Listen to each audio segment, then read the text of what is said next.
this is pretty cool. Okay, awesome, thank you. And Lynn put it together. This is her mark sheet. Do it. Guys, for you remember her. Ah, okay. Got it? I get it. I see what we did there.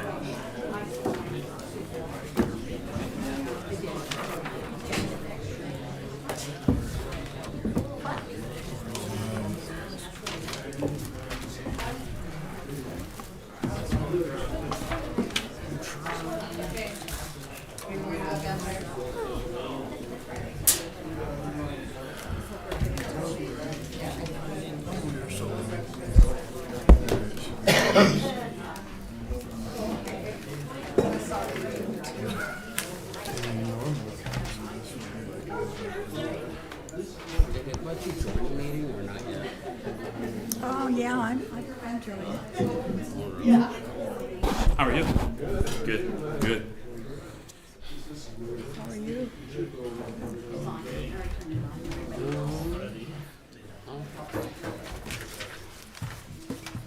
I don't know my password. Yes. I just always hit join, you know, like, No, I have that problem. The city of Rawlins guest, right? I mean, I'm on it, I think I need to log in. Oh, it's fine. I'm logged in. And then you gotta click the little dot. Yeah, you agree not to hack the federal government with their internet and all that, Where are we at? Where was, or whatever. I you didn't promised. close it. Theoretically. Yeah. Oh, man. Gotta disconnect and reconnect. Give me a minute. I hate to say it, but I think this is going to work. Don't jinx it. No promises here. Yeah, don't jinx it. Yeah. I'm not having good luck with this. I know. It's connected, but it don't pop up that think web we're page. Let me join a meeting. Is it even open? Yeah, you're going, you said, right? I'm all joined, yeah.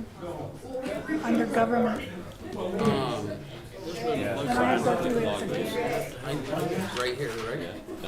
Yeah, I did. When you guys are ready, let me know. I'm good. Okay. Oh, now it's Oh, it's good. It's just highlighted. Look. okay. It was just highlighted because it thought you were trying to highlight those words. Yeah, it just, so like if you were copying and pasting, you would just click the button and then hover over it, and then you can ask to do options with those words. Oh, okay. So it's just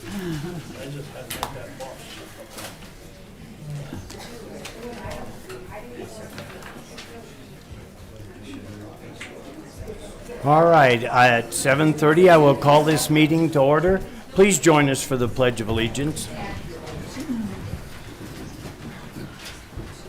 I pledge allegiance to the flag of the United States of America and to the republic for which it stands, one nation, under God, indivisible, with liberty and justice for all.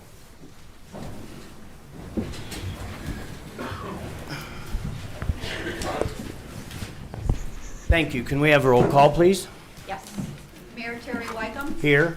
Vice Mayor Jacqueline Wells, Here. Councilmember Aaron Durst, here. Councilmember Darrell Gardner, Here. Councilmember Davari Martinez, Here. Councilmember Linda Smith, Here, Councilmember Chris Weisenberg. Here. Thank you. All right, thank you. Next thing on our agenda is to approve the agenda of Vice Mayor Wells. I move to approve the December 20th, 2022 City Council agenda as presented. second. There's been a motion made and seconded to approve the December 2022 City Council agenda as presented. Is there any discussion? Hearing none, please open online voting. Online voting is open.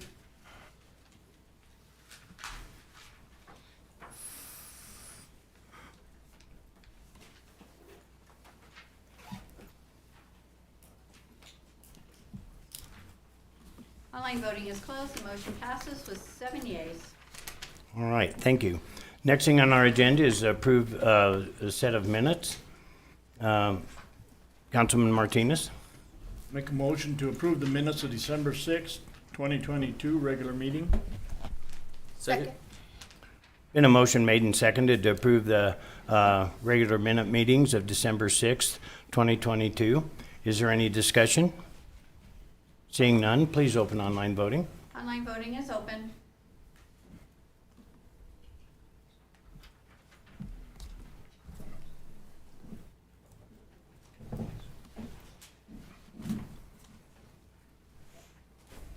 Online voting is closed. The motion passes with 7 yeas. Okay, thank you. Next thing on our agenda is citizens' participation. This is a public comment time. It's pursuant to resolution number 2C-96. It sets a time limit for public comment of 5 minutes about anything that is not on the agenda. And so if there's anybody that would like to come up and speak at this time, feel free to come up to the podium, tell us who you are, and tell us what you want to say.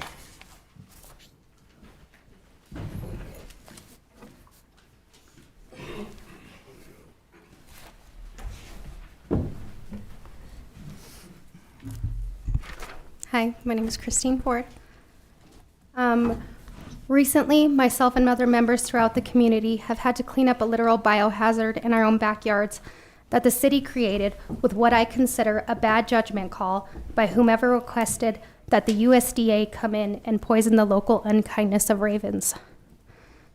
They also chose not to notify the community of the potential downpour of dead ravens in our yards. It is mandatory that the USDA collect these birds. I'm not sure how the city could be in compliance if our community stays ignorant to the fact that this is even going on. Now, I completely understand why we need to control the population of ravens. What they do to the livestock, land, and local wildlife can be extremely impactful. I'm not here representing PETA. I'm a hunter, and the first thing that you learn as a hunter is to respect wildlife that you share your environment with. And as a conservationist, I'm here to make sure that the work is being done in a correct manner to fix the problem. And I'm sorry, but I don't think that the killing of these intelligent birds and possibly putting the health and safety of our community at risk of potential secondary contamination is the solution. DRC 1339 was used to poison the local raven population. The poison attacks and impairs the bird's nervous system, causing them to suffer from violent convulsions for hours before they succumb to the effect of these toxins. It's the equivalent to dying from gout. Their kidneys crystallize, and the poison spreads from the kidneys to other internal organs, causing necropsy. The USDA states that DRC 1339 is safe, and the risk of secondary contamination is minimal.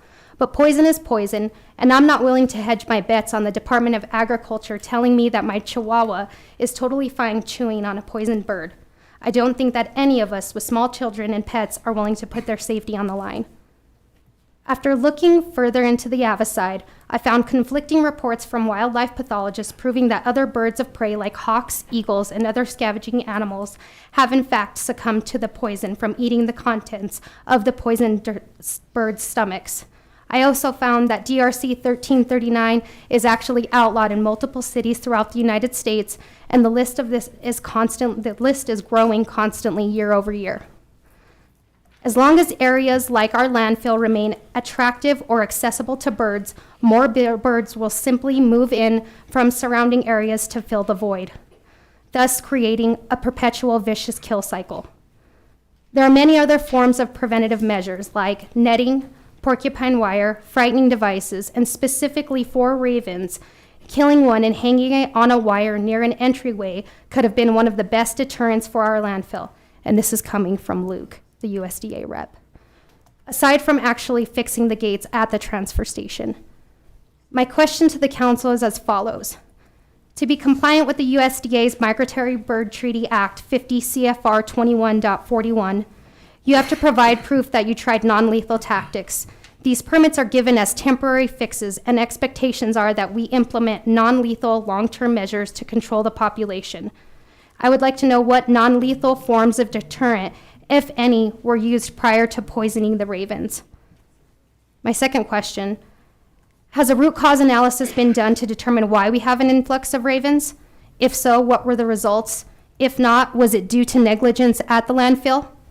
And also, if not, what is your plan going forward as the community has had an outcry showing that we don't want these animals being poisoned?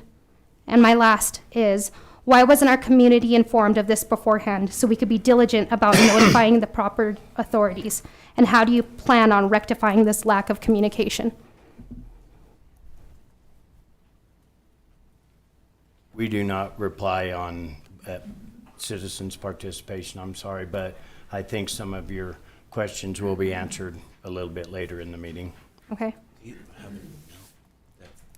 Yes, it's Christine B. Cruz, 84 at gmail.com. CR. UZ. Thank you. Thank you. Is there anybody else that would like to get up and speak?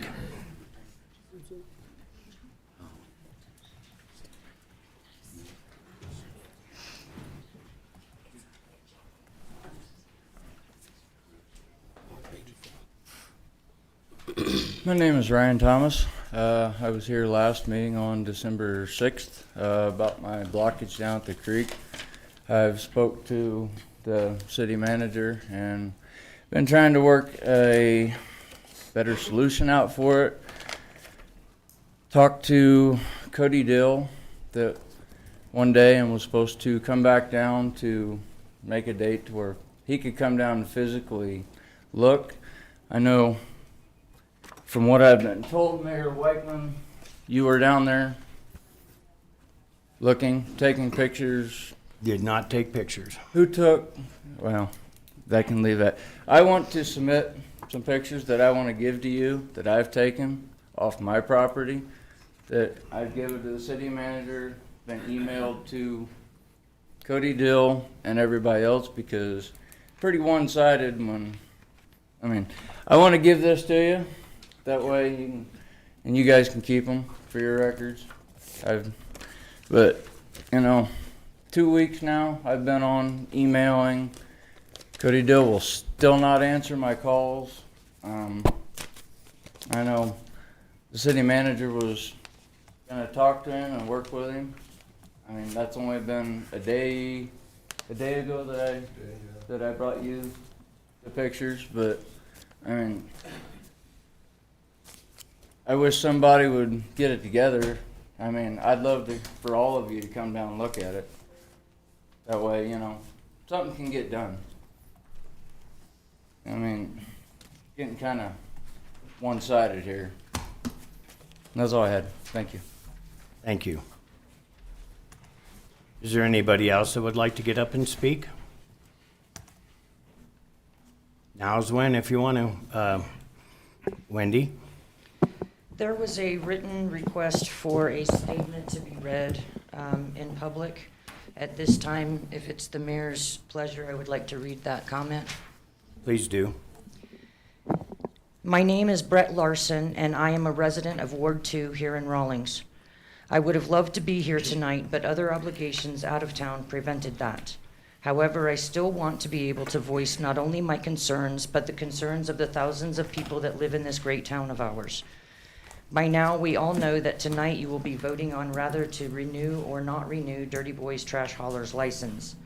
Please take note and remember that this business not only includes over 1,500 local customers, but customers out of town as well.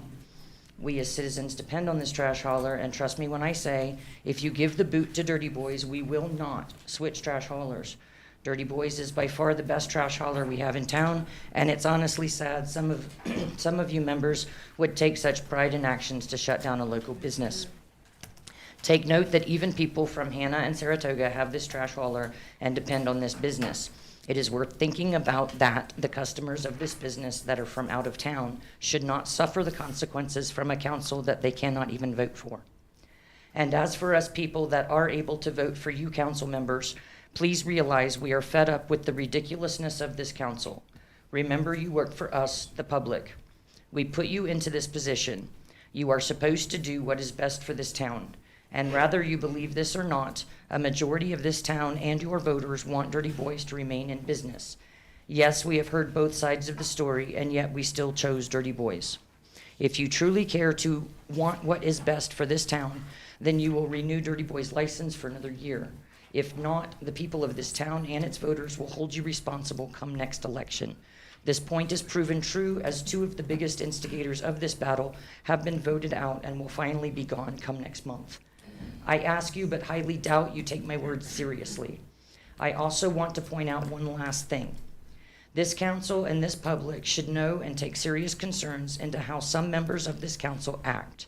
When Councilwoman Smith approaches me at work and asks if I need a tissue, whatever that is supposed to mean, then proceeds to call a member of my family a profanity, we should seriously question the mental capacity of our leader's ability to lead. Furthermore, when the same councilwoman makes fun of and comments about a non-supporter and his deceased family member, and then posts a picture of a Rawlins resident and their whereabouts without their consent on Facebook, I again ask, where is the mentality and ethics of this council? I simply say again to some of you, the majority of this town and its people are fed up with the ridiculous, ignorant, unprofessional behavior by some of you members. As to the other members who act professionally and actually support and listen to the people, I thank you. Thank you for your time. Thank you. Is there anybody else that would like to comment at this time? All right, I see nobody, so we're going to move on. The next thing on our agenda is City Council reports, Board of Adjustments. Councilman Durst. I have nothing to report. Carbon County Council of Governments, I'm on that board, and we have not met since the last meeting.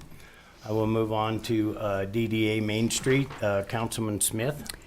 Yes, I'll be very brief. The month has been very full of lots of fun activities for the community, and the community has been participating, and it's been really exciting. And I think despite the wind, there's been occasions where you can go down and walk around the depot and see some of the decorations down there that are really cool. And everybody that associated with DDA in the community has been really, really busy, and I'm very proud of them. I think they've done an excellent job.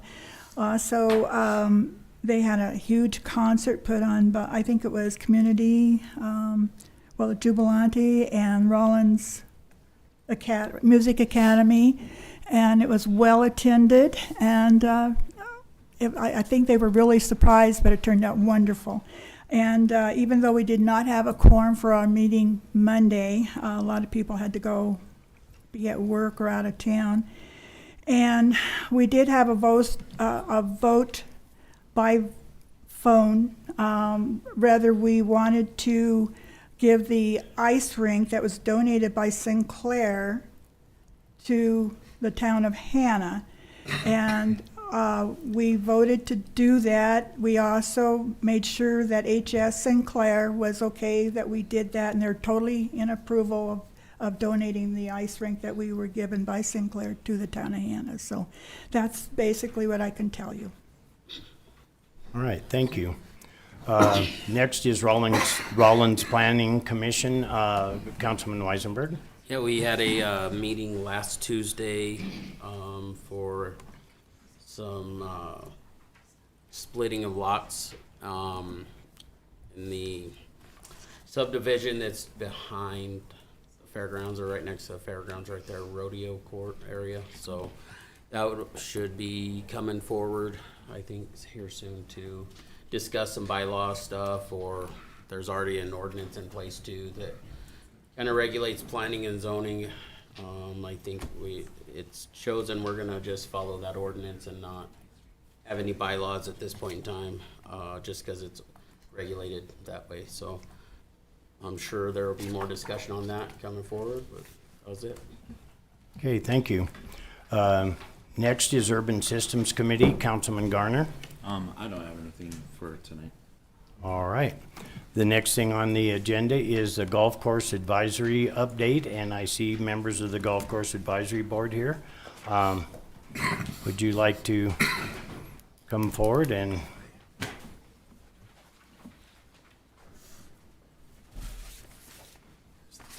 Take this out of your way.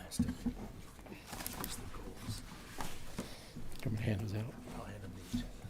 And just so everybody knows, we have several boards that are advisory boards throughout the city, and we've asked that They rotate in and out, and it's the golf course's turn to tell us what their advisory board has been up to. So with that, I will turn the floor over to you guys.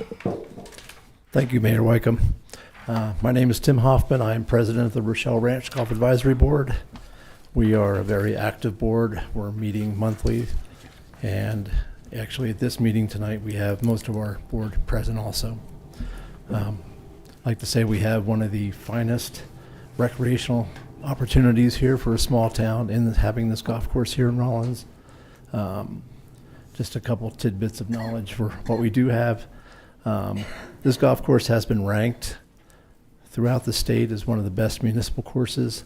Golfers Authority ranked at number 1. Golf Week ranked at number 2. Golf Pass is ranked at number 3. TripAdvisor has ranked at number 4 statewide.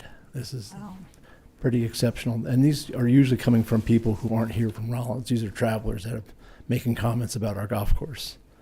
I think between Kevin Gannon, our pro, and Abe running the superintendent of the course, they're doing a fine job keeping people happy when they come here and doing the best they can with what they've got to work with. I think we've had some pretty successful years. We had a little slowdown with COVID, et cetera, but what an opportunity to get outside and do something that a lot of towns don't have that opportunity. So appreciate the support the council can give the golf course and continue its opportunities.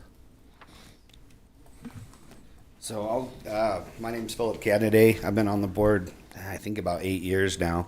There's a few things I'd like to go through, kind of our usage over the last year. We're actually down, memberships are down about 10% from the year before, but our population is also down about 10%. Our actual rounds played is only down about 7%, which means that these rankings that we've been getting are bringing people from out of town. I know last time we were here, you guys had asked if we could get numbers from out of town golfers, and our previous system, what they've been trying to get, won't allow them to put like zip codes in. So we're not sure how many, we just know that out of town are playing. So we are updating our system this year. We're supposed to get a new one that's going to be easier to track out of town local golfers. So that way next year, hopefully we can give you, 30% of our rounds are from out of town to bring people. So we're hoping that next year we'll have, with our new system, we'll be able to tell more about that.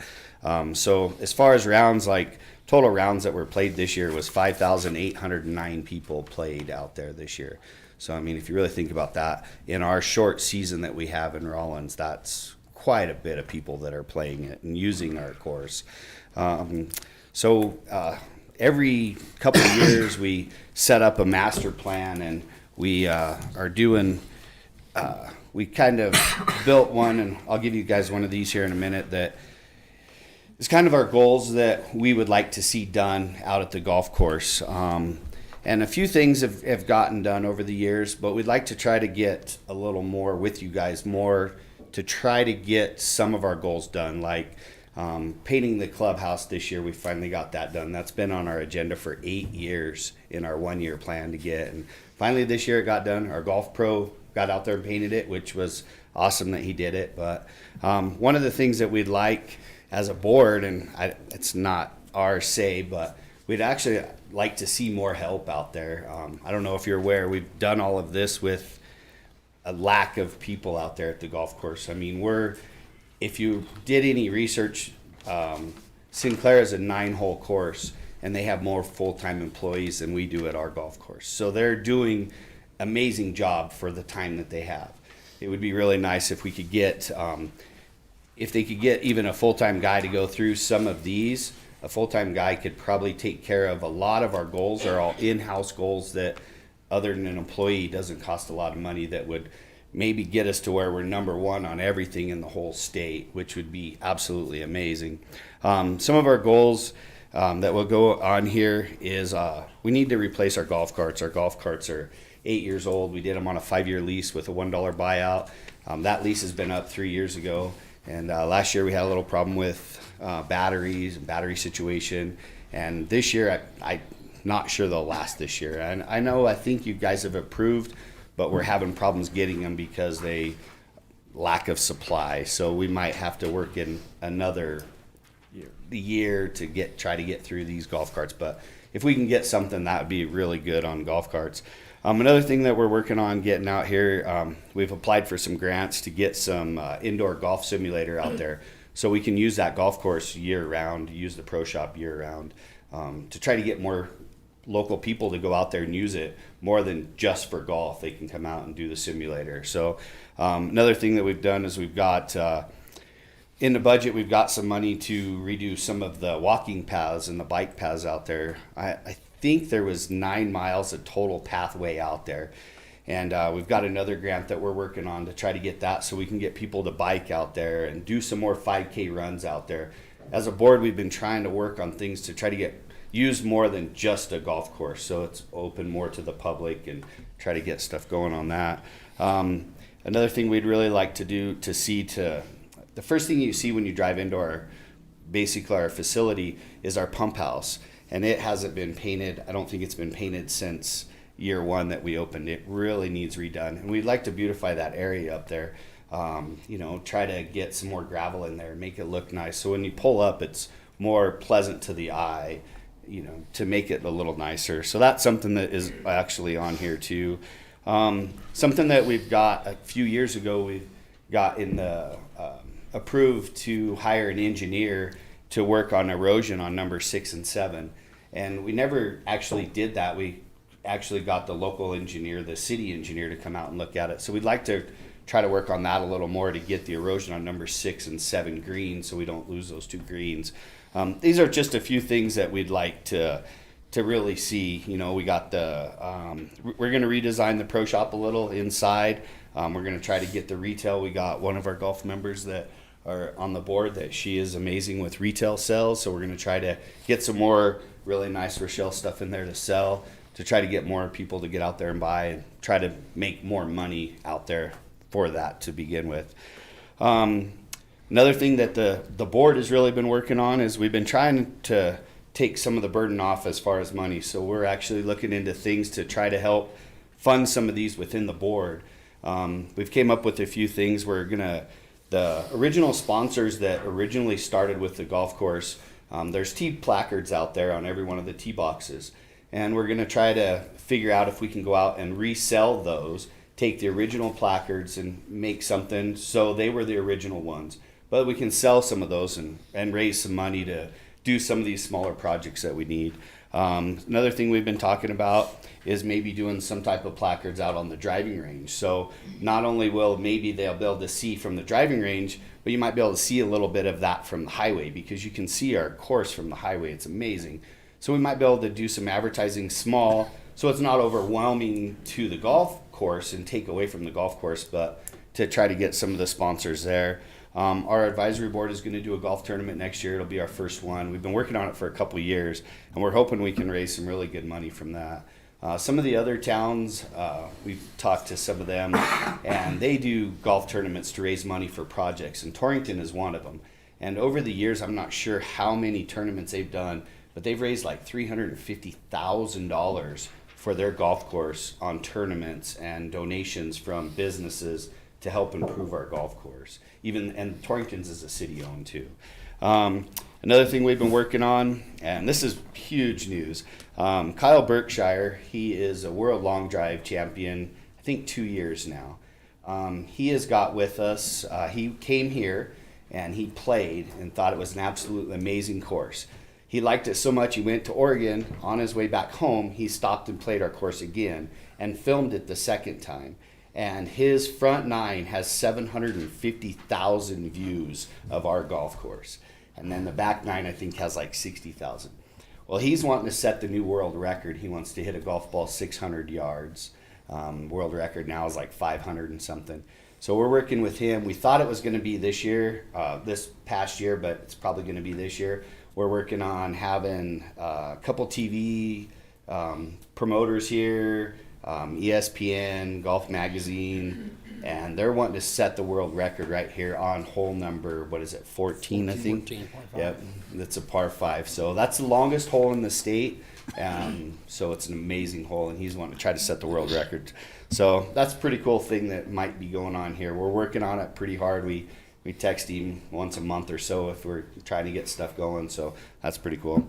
Another thing that I would really like, I would like to thank the Rochelle family for giving us an absolutely amazing golf course and that we've been doing. And something on that side note with that they gave us an amazing. I would like us to, as a board, we would like to see that all of the Rochelle family, grandkids, have a lifetime membership out there. They don't pay ever to go play at our course. Because if it wasn't for them, there's no way we would have a course that is ranked in the state. So, because I think there's even another one on here that's not here that, oh yeah, the Golf Week one, that's number 2 years in a row. And that one is public and private courses. So that beat out courses in Jackson, that beat out, the Jackson or the course in Hewlett. I mean, just amazing courses that we beat out right here in Rawlins, Wyoming. So that's pretty much all I have to say. I'll give you guys a copy of these. These are kind of our goals. You can look them over, and if you got any questions, you can yell at us, and we'll try to answer them. Well, I would like to thank you for all the hard work you guys do and amazing results, and to the staff out there as well as the advisory board, thank you. And it is amazing that we're rated number 2 in the state, private and public, because there's some, like Jackson and some of those kind of places have more money than our whole town does wrapped up in their golf course, and I would like to thank you for that. Also, I would like the rest of your board to be recognized. If they're here, please stand up and introduce yourselves.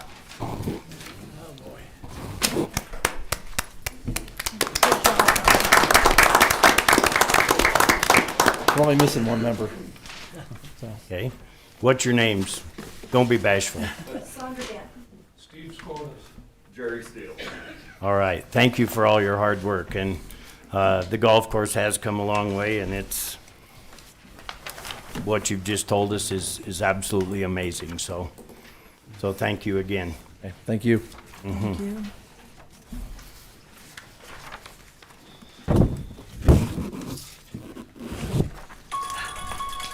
All right.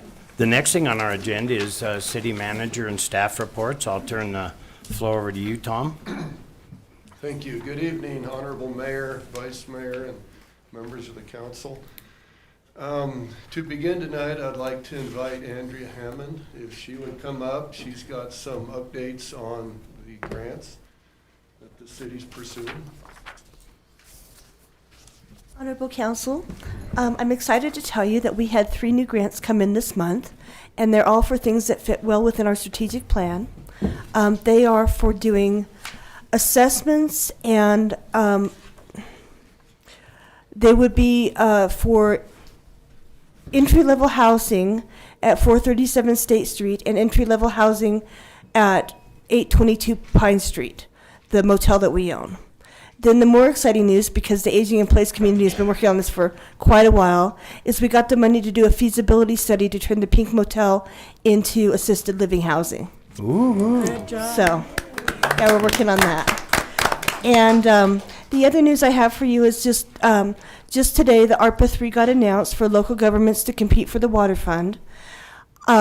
Austin, Pam, Tom, and I got together and counted the points because we know that was an issue with the last one.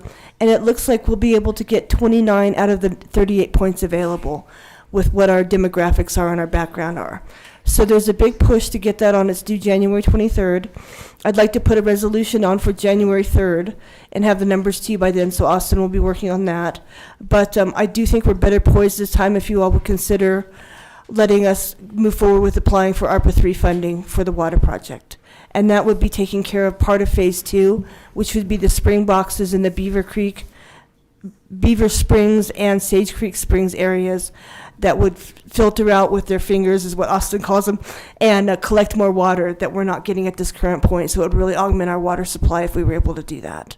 So I'll bring it to you again next council meeting, but I just want to let you be aware that we're working on some of the issues that we looked at last time and see how we can improve upon those to make us more successful in this grant application. Okay? Thank you. Any That's great questions for me? news. Yes, sir. On that property on State Street, first of all, I want to thank you for working on that particular piece of property. Sure. Since I've been at it for a while. How does that grant work with the property owner? Well, we're working on that. We have to, first of all, get permission from them to do the feasibility study. Okay. And then it would be a matter of, we're also having an assessment done on that property, but that was a different grant that I talked about earlier. And that would look at what it would look like to either tear it down or repurpose it into low income to moderate income housing. But we'd have to get the property owner's permission, and then eventually the city would end up having to own it before we could convert it. We're only looking at the studies as what would that take, and is it feasible for a developer to come in? Would it be a successful venture for them to buy that property and move forward with it as affordable housing? Does that answer your question? Yes, it does. Okay, Thank you. great. Thank you all. Thank you. Thank you, Andrea. Jason Zeon has an update on recreation for us. Honorable Mayor and Council, I have a few quick reports here. One, I wanted to give you an update on the outdoor ice skating rink across from the rec center. This has been a great effort. I just want to start out by saying, from Public Works clearing the parking and the drive in the access route, fire department for helping get the water down, our parks department and our golf course staff helping with the process, and also Andrew Capello with the Raptors to make this happen. So we put water down one time a couple weeks ago, and it did well and it soaked in. The second application, we actually filled all the way to the rim of the concrete last Monday, and it's still holding strong. The edges were crumbling a little bit, we think because of the sun heating the concrete on the edge. So this afternoon, fire department brought some hoses down for the Raptors to apply, so they could apply the water themselves. And so I believe Andrew is going to do that this afternoon, a little bit before this meeting. I haven't been able to go check it out because I was planning for this. But anyways, according to Andrew Capella from the Raptors, he's thinking that the ice rink will be ready to go, ready to rock and roll in the next couple days. Like, people can get out there and start ice skating. So that's turned from kind of a learning experience to a success already. So thank you, Council, for your support of that as well. The other one is an update from Myra. She asked me to mention that the holiday map is up on the city's website. There's over 30 locations that you can cruise around town and check out all the great, wonderful holiday decorations, and just encourage the community to drive safe and go check everything out. The other thing I have is the Parks and Recreation Department. We have such amazing staff in all divisions within the department, and we've received some awards that I wanted to share with you. These are the 2022 Best of the Best from the Rawlins Times. And so the first one I wanted to share is the Rawlins Family Recreation Center was a finalist for family amusement.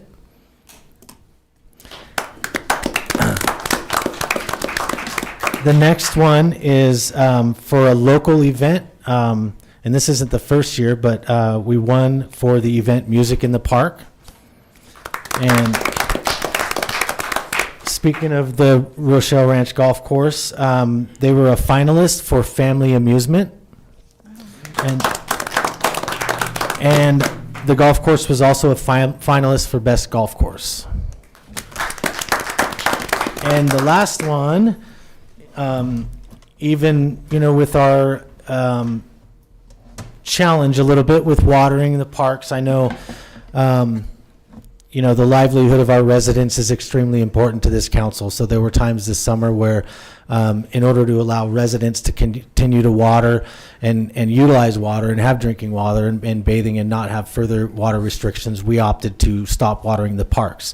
Even with that said, and so we went 6, 7, 8 weeks a few times without water in the parks. We still got winner for best park, Washington Park. And the last thing I wanted to bring to council's attention, this was something that council members brought up maybe 3 or 4 meetings ago, asking about local businesses and individuals who are donating to the skate park and the dog park, and what were we doing? And we were doing a thank you letter and this and that. And I believe it might have been Councilman Weisenberg that asked about having a plaque or something that businesses could hang in their office and things like that, thanking them for the donation. So we do have plaques that we'll be presenting to local businesses for their generous contributions to help make both those parks come into fruition. It was a team effort with this community really to make those parks here for us to enjoy. So unless anybody has any questions, that is what I had for this evening. All I can say is very impressive, and thank you for all of your hard work and all your staff, and just doing a great job, Jason. So thank you. Thank you, and thank them.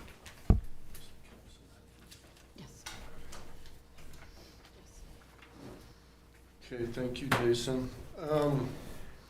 This past Friday night, I had the opportunity to meet with residents or the owners of the corrals from the Glen Edition, and I feel that we had a very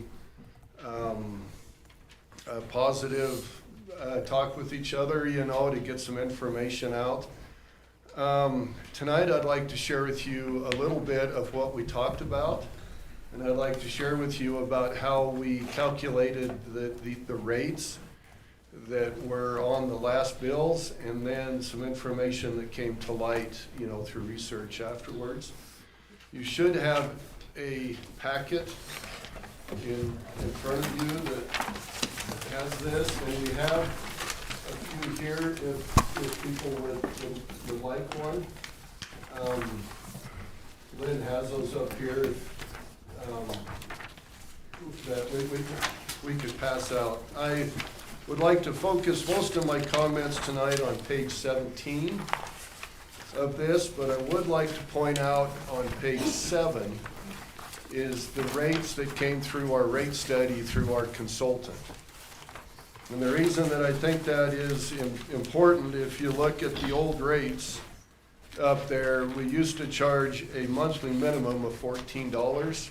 That was the old rate, and that's all that was billed as far as water went to the krill owners at that time, plus the landfill and the recycling.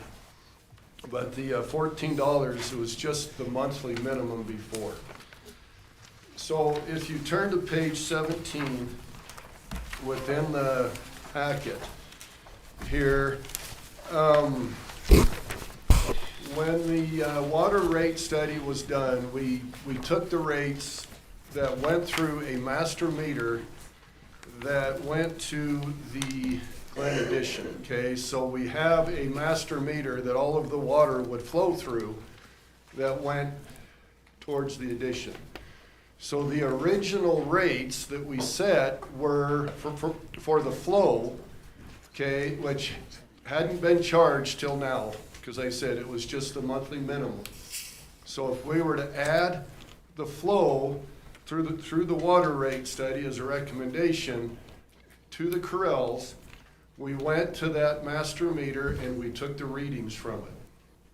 And as you can see there, that second column per Glen Edition meter, it comes to 54,240, and that's in hundredths, okay, these readings.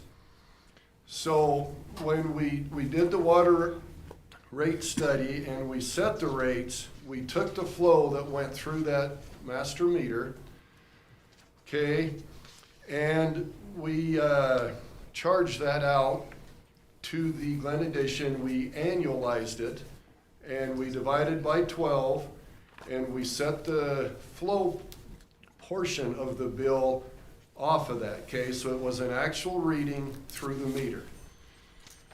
And if you turn to page 9, if you turn to page 18, you could see that I used that 54,240, and then I walked through the calculation of how we calculate the flow. As you can see, and so we we multiplied it by 100 to get the actual gallons, divided it by 12 months, and then our rate is $3.48 per 1,000 gallons, so we divided it by 1,000, multiplied it by the 3.48 per 1,000, came up with a subtotal, which we divided by 56 corrals that we were able to identify, and it comes out for a monthly flow fee of $28. And we added that to the monthly base for a 5/8 inch meter, and it came out to $57.48 per month per corral. We rounded it down to 57, and that's the amount that appeared on the water bills for the Glen Addition corrals, okay, originally, and that's the amount that was set in resolution as the rate for the Glen Addition. Okay, so from that, we looked at the flow, and this was after the comments last meeting. We went back and we said, okay, let's look at the flow to see if possibly something else is flowing through that master meter that doesn't reach the addition. And what we found was, after the water goes through the master meter, there is a personal residence that comes off of that line. Okay, so the flow went through the master meter. Before it hits the addition, it goes off to a private residence that has a meter on that. So it is metered at that residence. So essentially, this was charging the corrals the amount that went to the personal residence, okay, because we took it off of the master meter. And in all fairness, of course, we need to back that flow that goes to that personal residence off of the calculation, okay, where originally it was included. So in the second column, what we did is right out of the utility system, we took the flows that went through that subsequent meter and we calculated those, and then we backed those off for the corrals at the Glen Addition. So the amount per Glen Addition meter column, you subtract the water used outside the addition, and then it comes up to the actual usage that would go to the Glen Addition. And we made sure through that line that no other uses were coming off of that line. Okay, we looked at the maps and we made sure that there wasn't anything else, so that everything that went through the master meter besides that subsequent meter went through towards the addition. Now, so what I call here the Glen usage was 40,087 gallons. Now, when I looked at the flows, which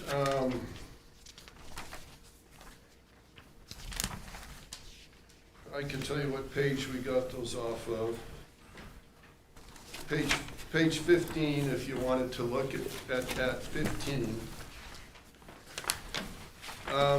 The reading usage dropped significantly between June 15th and July 15th. It drops on here about 1,200 for that month, okay?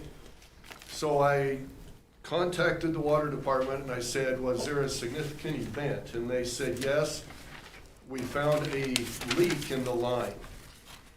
Okay, and it was right where it comes into the addition and it goes over to the hydrant there.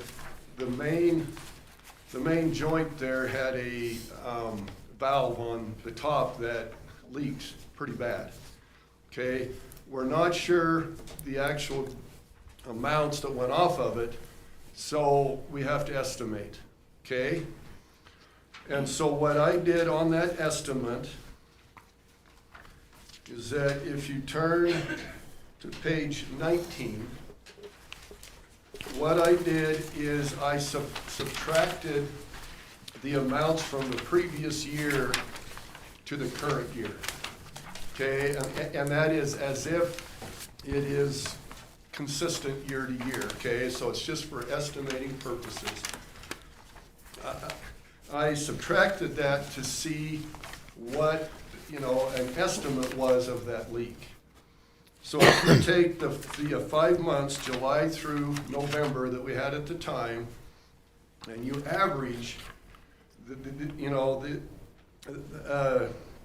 the amount that was higher in the previous year, it comes to about $500 per month, okay? And like I said, that is just an estimate of that leak, but it is on city infrastructure, and I feel that that should be backed off of the flow that is charged to the addition. So if you go back to page 17, you can see in the second column from the right, I subtracted out 500. And like I said, again, this is in hundreds. But I backed those off until the time that the leak was found and corrected. And so if you could follow those two reductions in flow, all the way to the right is the final usage number that I would recommend that we use in the calculation to calculate the flow. And so if you then go to page 20, I use that number and I walk through the exact same calculation that we had before.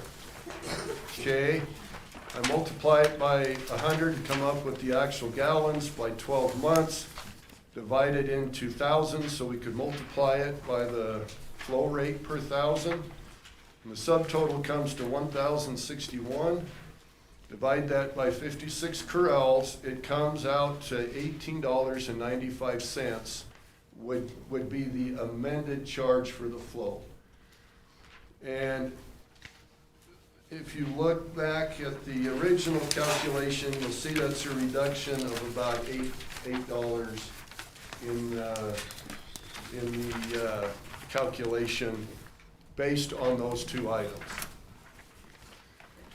So what my recommendation will be that I will bring to the council at the next meeting is that we amend the resolution rate and that we reduce it $9 to $10 a month.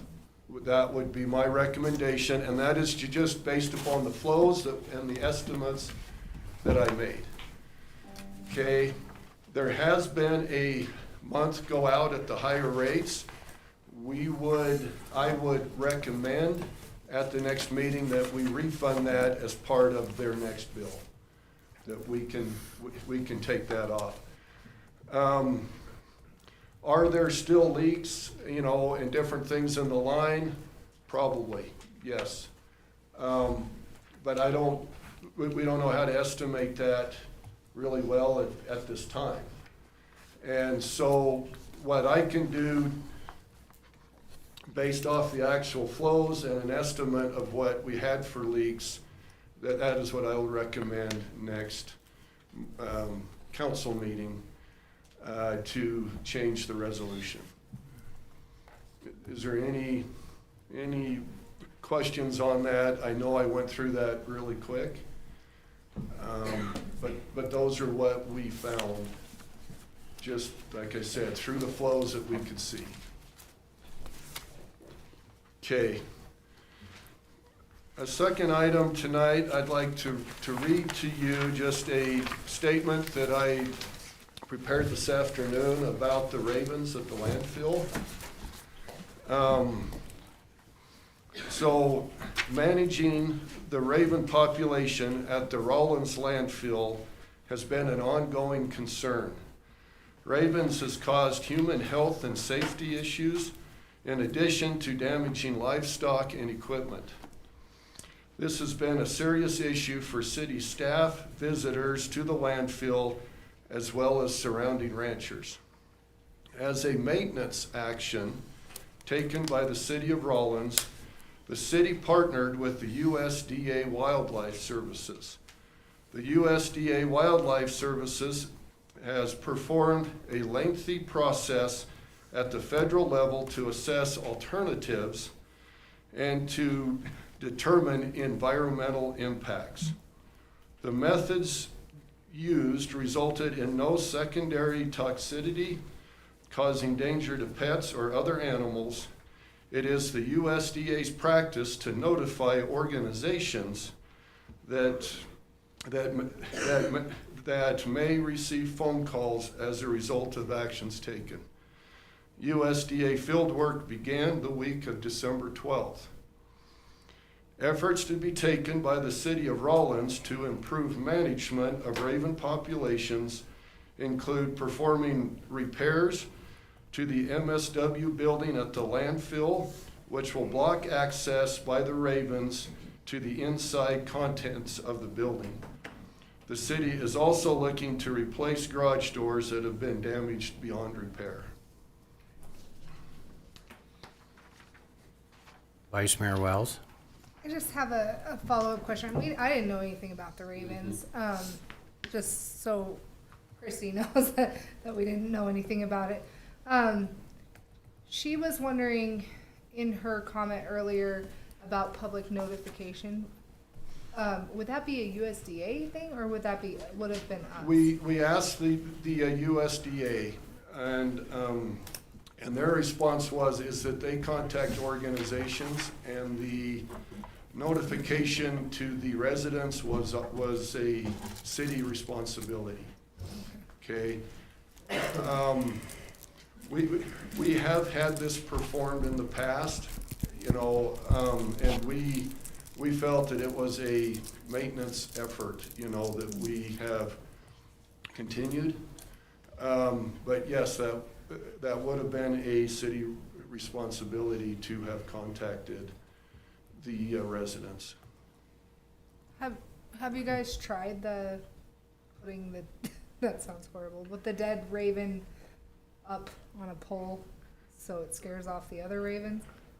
My understanding is that we have tried different methods to control the ravens and that they have failed. I'm not exactly sure what those efforts have been in the past, but I have been told that we have tried non-lethal methods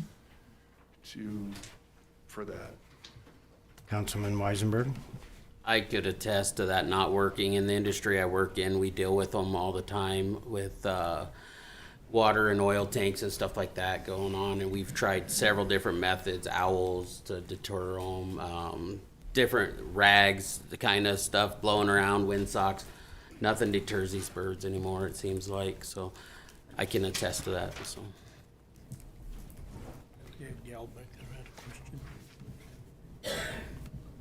Okay, Tom? Okay.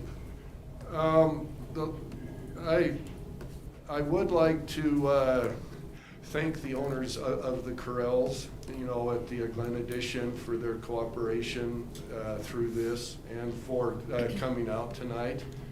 I thought it was a very positive experience to meet with them, so I want to make sure that they know that I thank them for what they have done and the concerns that they brought forward.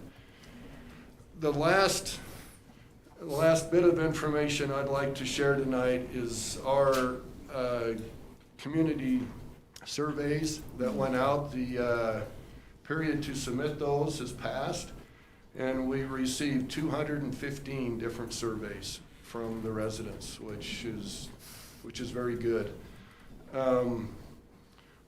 We will summarize those results very soon, and we will share those with the council. So that is my report. Thank you. Okay, thank you. Next thing on our agenda is city attorney report. Good evening, Honorable Mayor and Council. The only thing I have for report that are not items that are already on the agenda is that we have the 2023 LGLP nominations for board member. We have the form, so we would need the council to determine who they would like to nominate for the LGLP board for the coming year. What is the time frame for doing that, Wendy? I believe it's due, yeah, tomorrow. Could I explain, Mayor? Yes, please. What you would be filling is the remaining portion of my term. So that person would start when when the new person is sworn in. And I have talked to Steve Sanger, and he is interested. There's also another nomination of a mayor from Afton, Wyoming. But I feel we have a lot of special districts and county and schools and all of those types of organizations that are covered by LGLP. And to have someone from Rawlins be on that board, I think, is really essential. And it's a great board to serve on, and it keeps you up on all of the things to not do around the state of Wyoming. So I would ask if, and of course I don't want to say what you need to do or anything like that, but I would offer that to you for a suggestion. Can you tell us a little bit about what are the responsibilities on that board? Well, what we do, we set all the rates for the, what we have our insurance program, which covers the liability side. And so whenever there is a claim that comes in from any of the members across the state of Wyoming, then that claim is processed. And what the board does, after all of that information's gathered, the attorneys take it over, and then when it's time to settle, or if there's some unusual happening within those body of lawsuits, then the board acts upon them. And the meetings are like every quarter, so every 3 months you have a meeting. We really rarely have any special meetings, but we can do it by Zoom if you need to. So the other, you have opportunities to go for extra education and risk management and how to manage your pool so that they are highly collateralized, and ours is very, very solid, so I'm proud of that. But your board member is fairly easy on it, and you just go, and whatever personnel matters you need to do, and whatever budget you put together, and whatever claims come up, that's basically your 3 responsibilities. So. Okay, thank you. That's not on our agenda, so when would we do that exactly? That would be something that you would give me direction so that I can fill out the forms, and it would be the consensus that I would fill out those forms and send in that nomination. Okay, Councilman Weisenberg? As I'm reading the nomination stuff here, it says no later than December 2nd. Let me address that also. We had a meeting yesterday. There were no nominations from across the state of Wyoming by that deadline. So now we are word of mouth finding interested folks that we could nominate. And then the board, instead of an election this time, the board will choose from those applications. And they are waiting for Rawlins's application to come in so that whoever you nominate would be given fair treatment or fair consideration. So that's basically where we're at, and that's why they're doing it that way. This has never happened before. We always have lots and lots of people wanting to be on that board. Councilman Martinez? Councilmember Smith, isn't it you don't have to be a council member, is that correct? You have to be either a council, well, for the position to be filled, you have to be a council person, or a mayor, which, well, you're a council person if you're a mayor. Or we have special district openings, so anyone serving on a special district, but we already have a nomination from that. And so the two would be, we need a county commissioner from across the state of Wyoming, whoever would like to serve as a county commissioner. So those would be appointments, so whoever gets their names in there, they'll review the apps and make choices from those. Okay, and I guess the reason I asked that is that,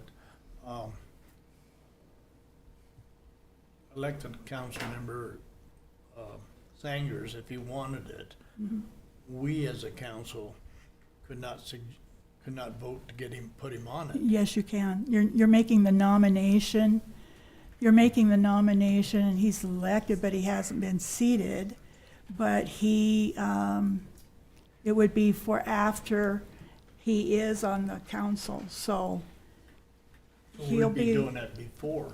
Well, you'd be making the nomination, but they're not going to select until the last part of January. Okay. So the nomination, if it went in, they will look at it, and then he will already be seated by that time. So what if the newly elected council members and the ones that are gonna be sitting here decide they don't want to use Mr. Sangers? What happens there? That's why I'm saying it's a suggestion, Yeah. but it's up to this council I what they want to agree. do. It's just a so, suggestion, but I was just wondering what happens there. Yeah, You know, no, it's just a timing thing. Okay. Councilman Durst? So I get the deadlines and all that. If they're not going to be addressing it till the last part of January, could it just wait till the first meeting to then immediately send a nomination? I mean, you're only talking another 10 days, 2 They need weeks. to prepare packets and things for before mid-January for the board, so that's why your first, well, they can wait till the first meeting, but I know that LGLP wanted it as soon as we could get it in, is why there's a The email rush. originally did not go to myself, and when I called LGLP earlier, late last week, they said we sent it, and they sent it to somebody else in the city, and I never received it.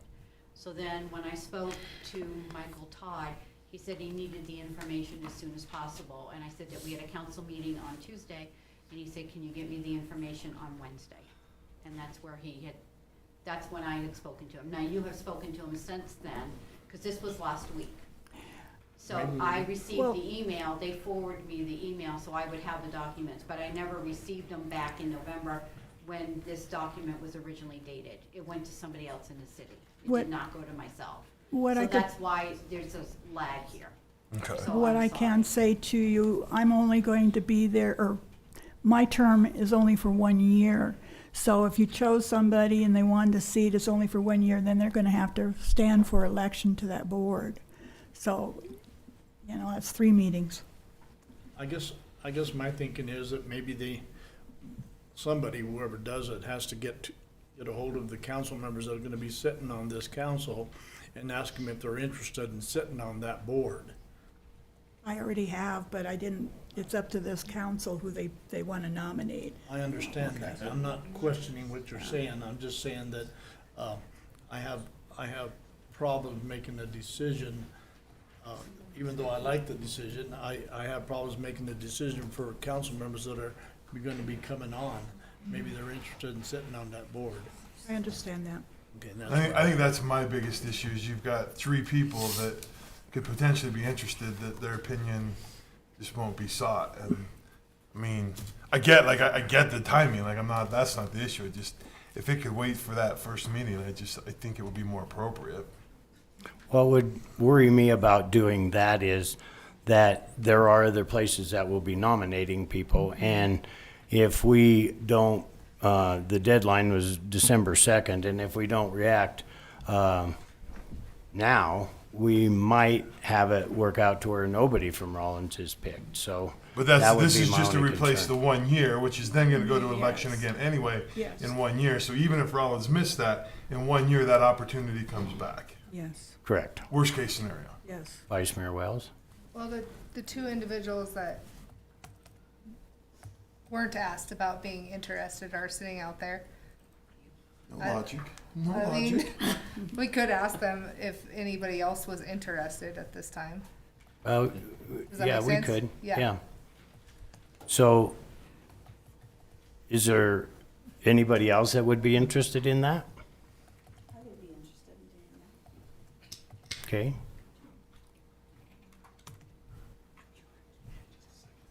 There's a no in the back. So how do we, I don't know from here. Unfortunately, Mr. Sanger isn't here. I don't know about you all, but I would feel uncomfortable in nominating him for something that he's not here to speak on. Even though I've talked to him and he said yes, and I've got it on text, so, but anyway. Councilman Weisenberg?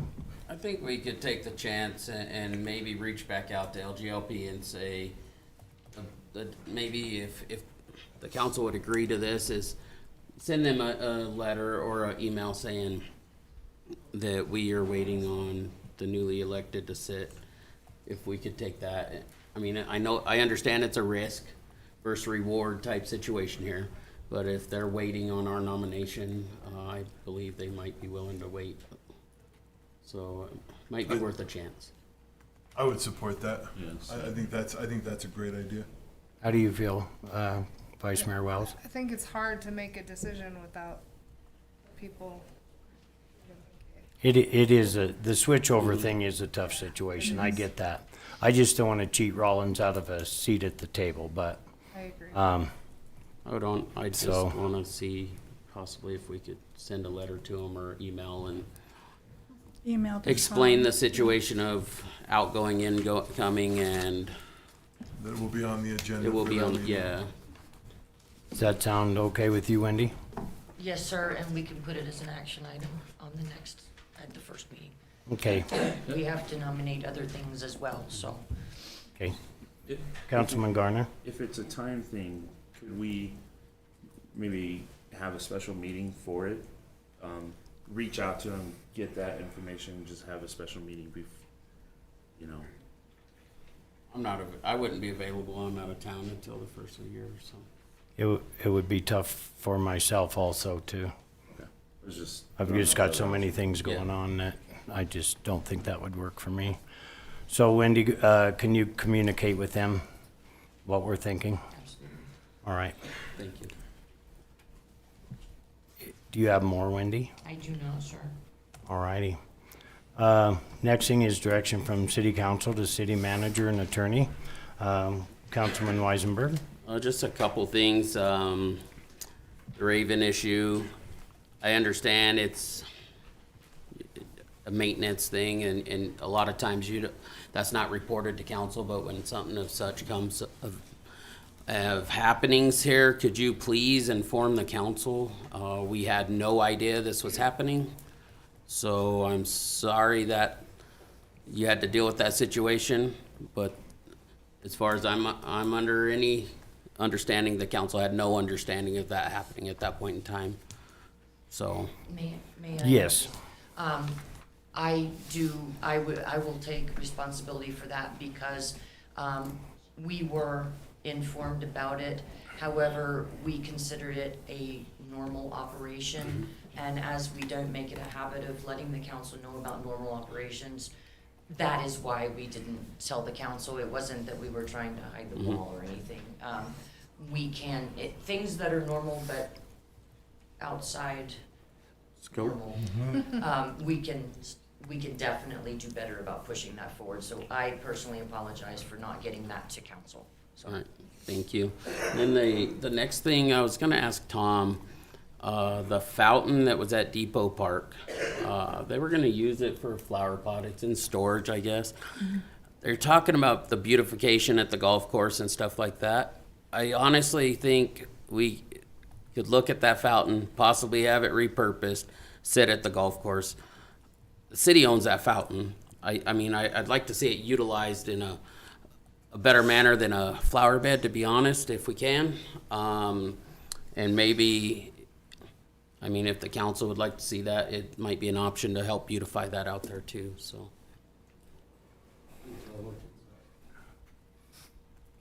Does anybody have anything else? Councilman Martinez? Last week, I talked to you a little bit about adjusting our water, and we discussed it, and you're going to look into it. I did get an opportunity to visit with one person from the Glen Edition, and I'm having trouble supporting that petition that they put out. But having said that, I think doing what I'd like to do, which is lower the usage fee rate and take that dollar from the usage fee rate and put it into the service charge, would save all the city of Rawlins residents water bill price on the water bill. I think that we need to figure out something like that. It's something that needs to be worked on, because the bills that we're getting, not only at the Glen Edition, but the residents are having to pay, and the number of people that are on fixed income or low wages are going to have a lot of problems, and I think that's going to be a problem for this next council. So if you could work on that and maybe report to the next council, I'd appreciate that. Thank you. Certainly. Councilman Smith? I have two items. First of all, I want to thank the Glen Edition owners for coming in and telling us we have a problem and discussing it with you, and you having met with them. I feel really good about how that was handled. And so I wanted to say thank you to everyone. And then the second thing, are we ready to announce the announcement from Larry Hicks or Senator Hicks? Yeah. I believe so. I got a text from Senator Hicks. You know, I invited him. I called him. He's the water guy in the whole state, and he sits on various very important water boards and helps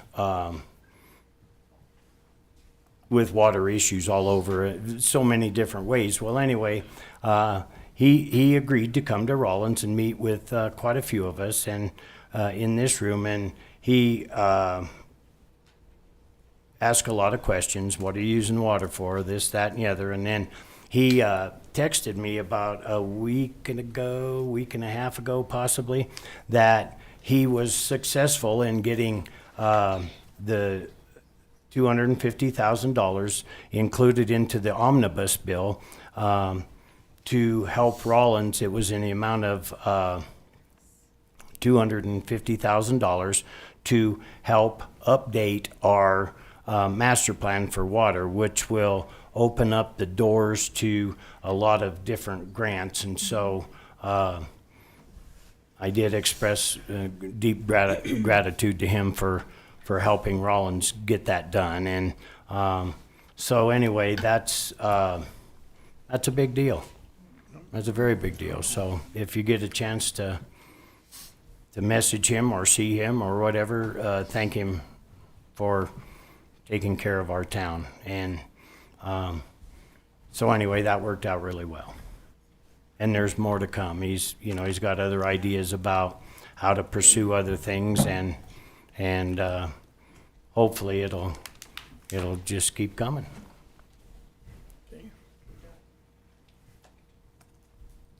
Is there anything else? All right, let's move on to item B.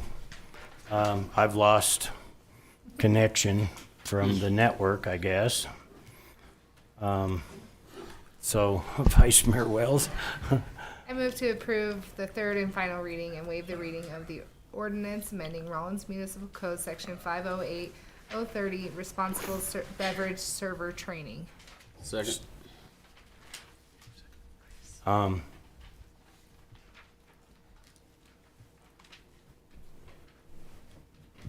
Okay, I was in the wrong place, but I don't have. Click this, the low.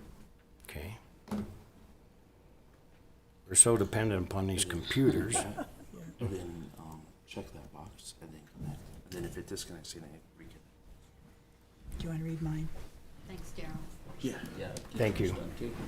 Yeah, if you don't mind. Let's see. There's been a motion made. Is there been seconded? Okay, there's been a motion made and seconded to approve the ordinance for the third and final reading and waive the reading of the ordinance amending Rawlins Municipal Code Section 5.08.030, responsible beverage server training. Is there any discussion? Hearing none. Would you open online voting? Online voting is open. Where?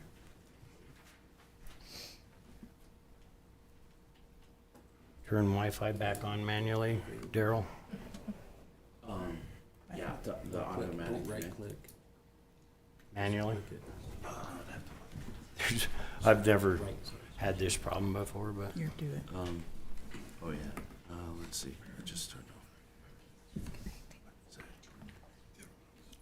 There's nothing up and down, just sign. You need help, Jabari? No, You're good? I'm good. Yep, he's good. I know. Yeah, you straightened me out. I know Thank it's you. disconnecting sometimes. It's automatically gonna connect you, now just refresh. Mayor, are you set, or would you like to do it verbally? I just now got it, so thank you. Okay. Thanks, Daryl. All right. Thank you, Daryl, again. I appreciate it. Okay. Online voting has closed. The motion passes with 7 yeas. All right, thank you. Next thing on our agenda is discussion of the City of Rawlins Glen Addition water rate increase. It was my understanding that there was one person going to represent the Glen Addition. If you'd please come up and.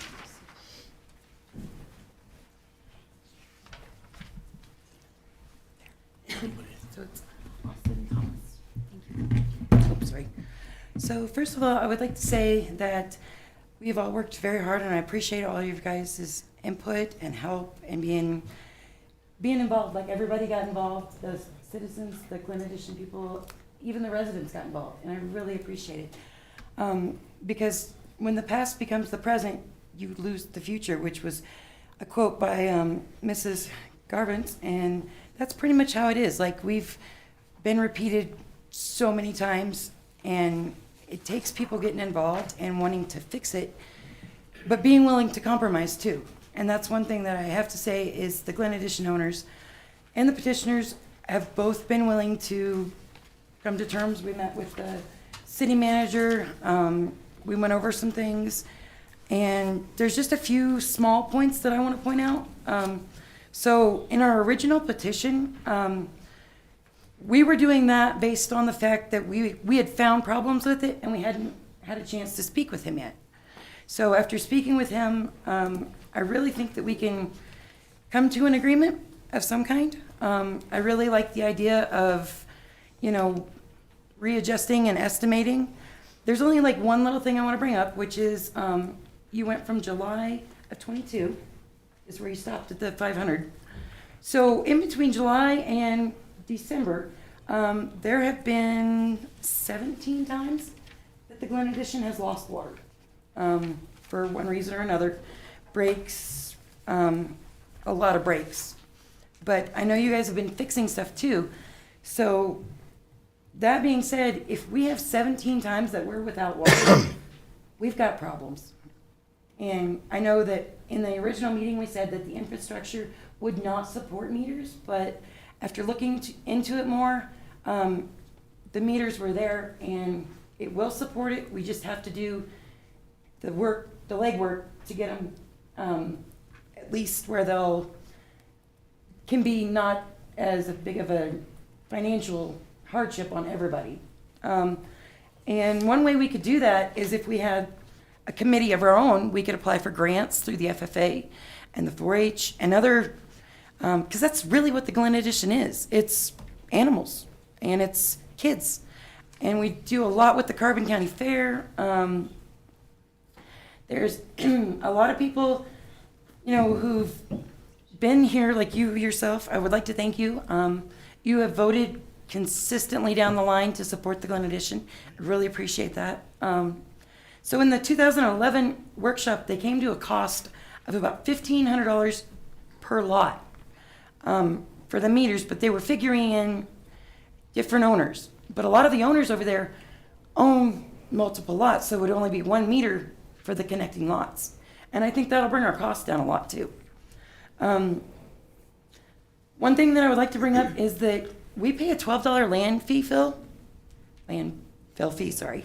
And we don't really use it that much. I know you guys have to pay $30 a ton for the manure to be removed. What if we just had the person hauling the manure pay the $30? I mean, they go across the scale, they get weighed, they pay that. Would that be a possibility to lower or take down the $12 landfill fee? Because right now, I think the $48, like you and I had spoke about, is doable. But could we lower the fees that are attached to it so we could, you know, give a break to the people that are on fixed incomes, or, you know, they're literally keeping those corrals so that the 4-H kids and the community too can go down there and enjoy it. And that's one thing that, like, I really just have a hard time with, is that we pay the $6 recycling fee. I don't even know where the recycling center is. There's no tubs, there's no boxes. Like, I don't know what that's for. And I know that as far as recycling goes, there's not really much coming out of the Glen Edition that could be recycled for anything. So that was one thing that maybe we could take that off, or just do like a flat fee for the Glen Edition, and then you guys could divide up the funds to the landfill or the recycling or whatever issue you want it to go to. I mean, would that be something that you guys would consider, or not? But I would like to point out that for the total 2022, there were 17 times that it was without water. Twice the fire department brought us water. And I think that really the major issue is poor communication. And I'd like to work on that. And I was thinking, and some of the other people were thinking, if we could get a committee, even a citizens committee, to just work on cleaning it up, work on getting funds for it, work on getting the cost for the water down, or figuring out a way to make the meters work so that, you know, you don't have one person with 3 meters. I mean, that would be awful to do, but I think that's actually our best bet, so that it can be fair to everybody. Is, like, a lot of the horses go to pasture in the summer or the winter, and they don't even use the water. And I would like to make it known, or get answered, I guess. We can turn off our water when we're not using it, right? Yes.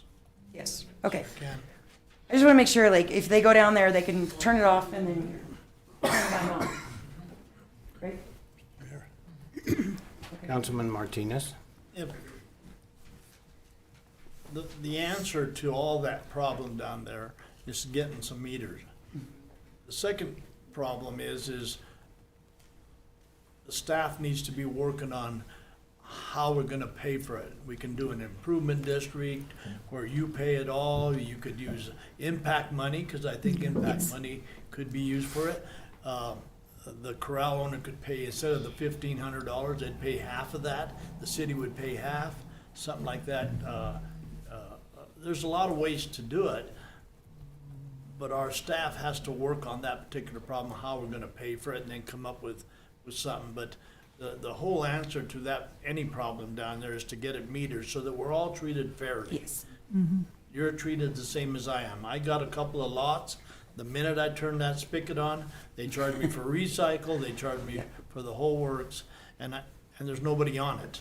And it's almost like double dipping, because usually, for the most part, everybody that has a corral at the Glen Edition lives in the town of Rawlins and pays the same bills at their home. But at the same time, we have people out there, and I've been there and witnessed it. I took my grandkids one time to see the animals, and there was a barrel there with water going in it and water going out, and nobody was around. They just turned it on and let it run. So you're having to pay for everything. Yep.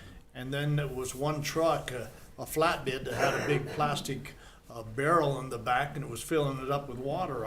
Where they were taking it, I don't know. I would guess Cherokee.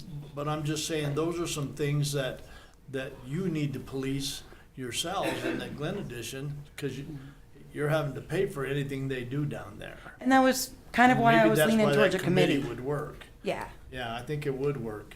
But I think the answer to it is metering it like we used to have it. And with today's technology, I don't see them freezing up like they did before. No, and actually Amazon has them cheaper. Stephanie, one of the petitioners, she came up with it and she found ones that were kind of left over from other city projects, and they're good for cold weather because they're coming from Montana and Nebraska, and Sure. they would be perfect for us. And they're cheap. Like if we bought the meter, and I know that you guys have it on your books that it must be used, 13.08 says that water usage fees for property and the owners of the Glen Edition who agree to use their water only for their livestock purposes, specifically not for irrigation purposes or any other purpose, shall continue to be billed at a flat rate per month for the water supply as established in City Council Title I of this code. Any Glen Edition property owner who wishes to use his or her water for any other purpose must rent a meter and rent or lease a meter from the city, pay the city for said meter and installation, and pay the same monthly rate for the usage as a residential water user. All meters remain the property of the city of Rawlins. So, I mean, you have it on your books. You don't have to change anything. If we could get the meters cheap enough, maybe through the committees or something, I think it's definitely doable, because, I mean, we got the cost down to about $750 per lot. And if... As long as those meters integrate into our meter reading system. Yeah, and see that we And- would work with the engineer. And I don't know enough about it to sit here and tell you everything I know about it. I think I just did, but it would have to integrate into our meter reading system, number one. Number two, I think there's other problems down at the Glen Edition, and that is with the main lines and whatnot. So, like Councilman Martinez said, water or an improvement district would make sense, but it would be, you were saying 2011 numbers. Well, multiply that times whatever, because you know how things have gone in 10 or 12 years. But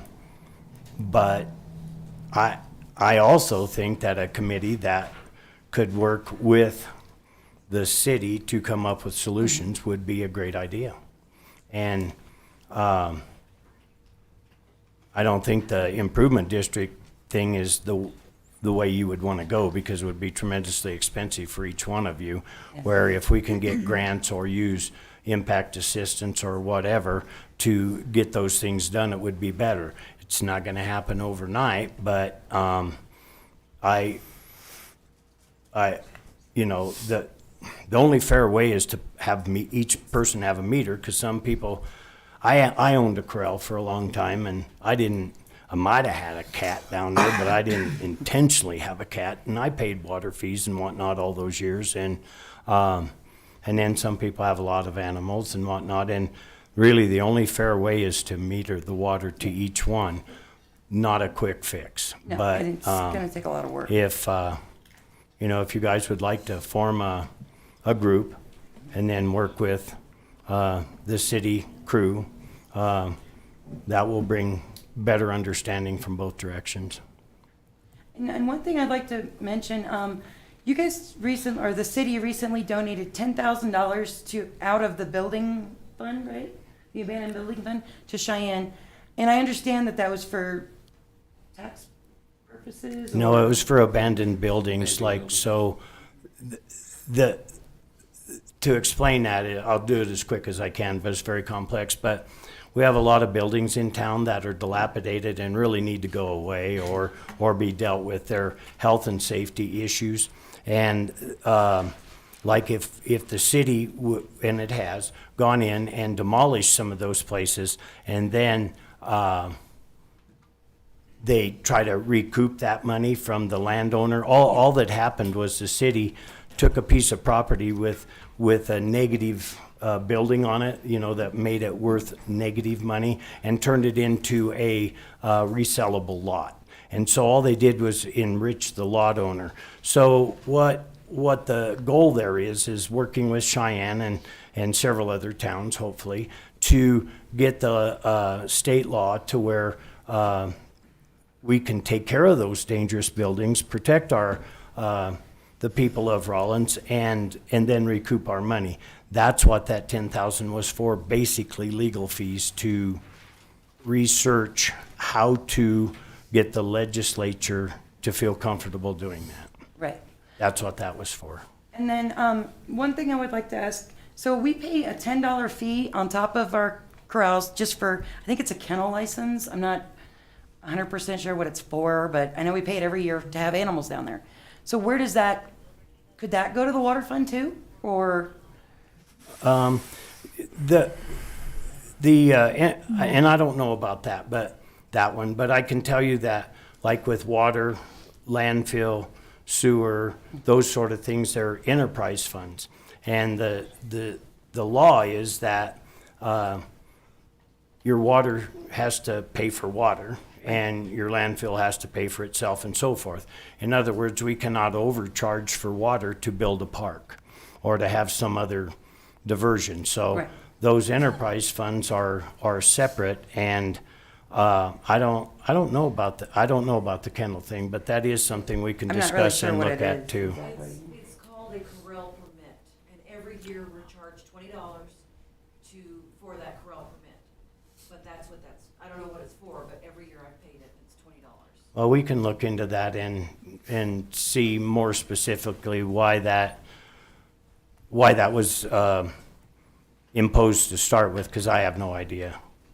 And then one of the questions that's been asked repeatedly, I know you got asked it too, was how do you guys know that all the taps down there are 5/8 water taps? Like, could there be bigger ones that we're not really sure about? Like, could they be leaking? Because I know there's been a lot of leaks down there, and one way to kind of tell is in the summer, they're the spots with the bright green grass while everything else is like dead. I can tell you that the 5/8 tap is probably the smallest one, I believe, isn't it, Mike? And the larger the tap, the more your water bill will be. So if you have a larger tap, The ones be down glad there. it's 5/8.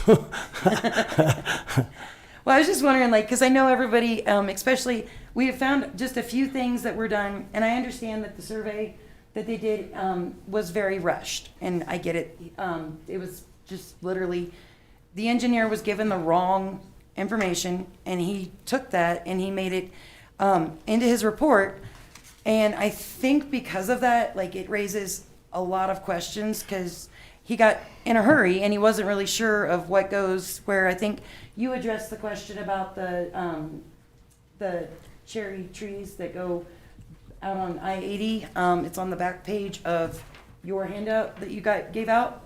But there was another one that they wanted to ask about, and that was the one that comes and splits off from the other end of the glen. Like, are we 100% sure there's no other taps coming off?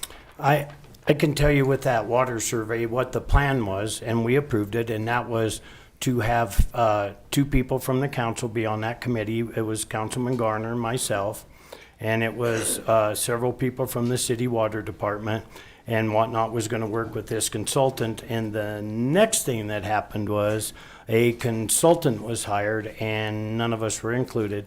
And so that's why we're having to kind of go back and look at, like, the trailer parks. They're different, and we've dealt with that, and now we're dealing with the difference in the Glen edition and those taps and such like that. And so there was a consultant hired that didn't have, in my opinion, the personal hands-on. He was green. Well, he's new. He came here and he did what he did, but the historical knowledge was blocked, and that really wasn't our wishes as a council. It was just done. And so, just to make you understand, the city manager form of government, the day-to-day things that happen in a city are really not done by the council or whatever. But we had a different plan, and that didn't happen. And so I think I think that's why we're having some of these bumps in the road, is that we didn't include, well, I wasn't on the committee. Councilman Garner wasn't on that, on that committee, unless you were you, Councilman Garner? But to clarify, that committee that you're speaking about wasn't for that specific purpose. It was to review, it was to go over, like, if you use a certain amount of water, maybe you get a rebate on your bill. It was if this type of restriction was put in place, it was the actual code itself, not the rate study. That wasn't the committee we were supposed to be on. Well, I went back and I was looking at, you guys had a water survey done. I know you were the one that proposed it in 2020, and it was actually brilliant. I mean, if you look at the one they did in 2020 or the one they did in 2016 or 2013, and you actually had a meeting about it, and I got it from your minutes, that how to propose to fix the Glen Edition. Specifically the different taps that were coming off of it. And I think that was probably the most informative, because it literally went over each and every line, because there's 3 lines, I believe, that go through the Glen Edition. And it was just turn off one, fix it, turn off the next one, fix it. And it broke it down into different sections, because according to the Section 13 code is that a city ordinance? I think it's a city ordinance. But the metered individuals would be the same as a residence or a mobile home park in terms of they're going to put it in like a mobile home park and do this section, and it broke it down. It was really, I mean, it was brilliant. It was done right out of Saratoga, the engineering company was, and they really did a great job of like saying how to fix it slowly without, because obviously the residents are going to come first. The homes and the businesses inside the city have to come first. But the Glen Edition has been a problem for so long, and like they keep paying and paying and paying, and they keep getting all these promises. And let's face it, most of the residents and owners down there, they're a little older, and they were here when the promises were made. And I know that's not your guys' fault. I know you have nothing to do with that, but it makes it easier for them to understand if we show them that on paper, this is what we're going to do. And I think working with a committee and having, your guys' input and working together on it. One thing that's been brought up several times was your strategic plan. You have a strategic plan in place that's in phase 2 for the Glen Edition, right? So we don't know what that is, and we would like more information on it. I've looked on your website, and it's just an Excel spreadsheet, and it says that Cody Dill is let me find it. He's the one in charge of it, or the one reporting that we're on track. Is that correct? It's in your packet of papers. Well, I can tell you that I've been here for almost 2 years, and so anything that happened before that, to be quite honest with you, I haven't been privy to that, and I just as soon just start right now and have you form a committee, work with the city, and let's get this figured out. Oh, here it is. Okay, so it's in the packet that you handed out, and it says it's the water system projects, and it says that we're on track, 100% done with phase 1, and we're going into phase 2. And if you go to the master plan, but I'm not even this master strategic plan, which is on your website. I'm not really sure what you guys have planned for that, but I think we could work together as a committee and figure out, give them a timeline. You know what I mean? Like, I understand that it's going to take time, and I know it's going to take money, and we're willing, to give as much as we can. And I think that his rate is pretty good. I would like to mention that there were a lot more leaks after the June. We had one that flooded, owners' corrals completely. It was ankle deep water. But they got it shut off. They got it fixed. In October, we were without water for almost 4 days. And the fire department brought us water, which was great. But I mean, that was a lot of water lost. So I think that should come off the meter as well. Well, Mayor. Councilman Smith. Autumn, what I would like to suggest, and I think your committee sounds wonderful.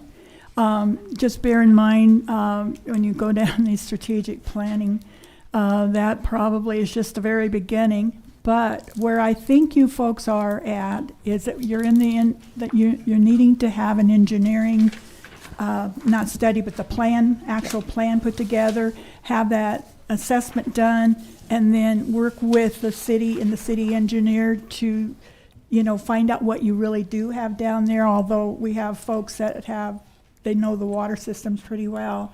But work with them and start this week on it, well, it's Christmas, but as soon as you can, because I think your input down there is going to be very valuable. You will need to work with the engineer, and we also have earmarked money already through the impact assistance to put down there, and I believe we set that aside for meters.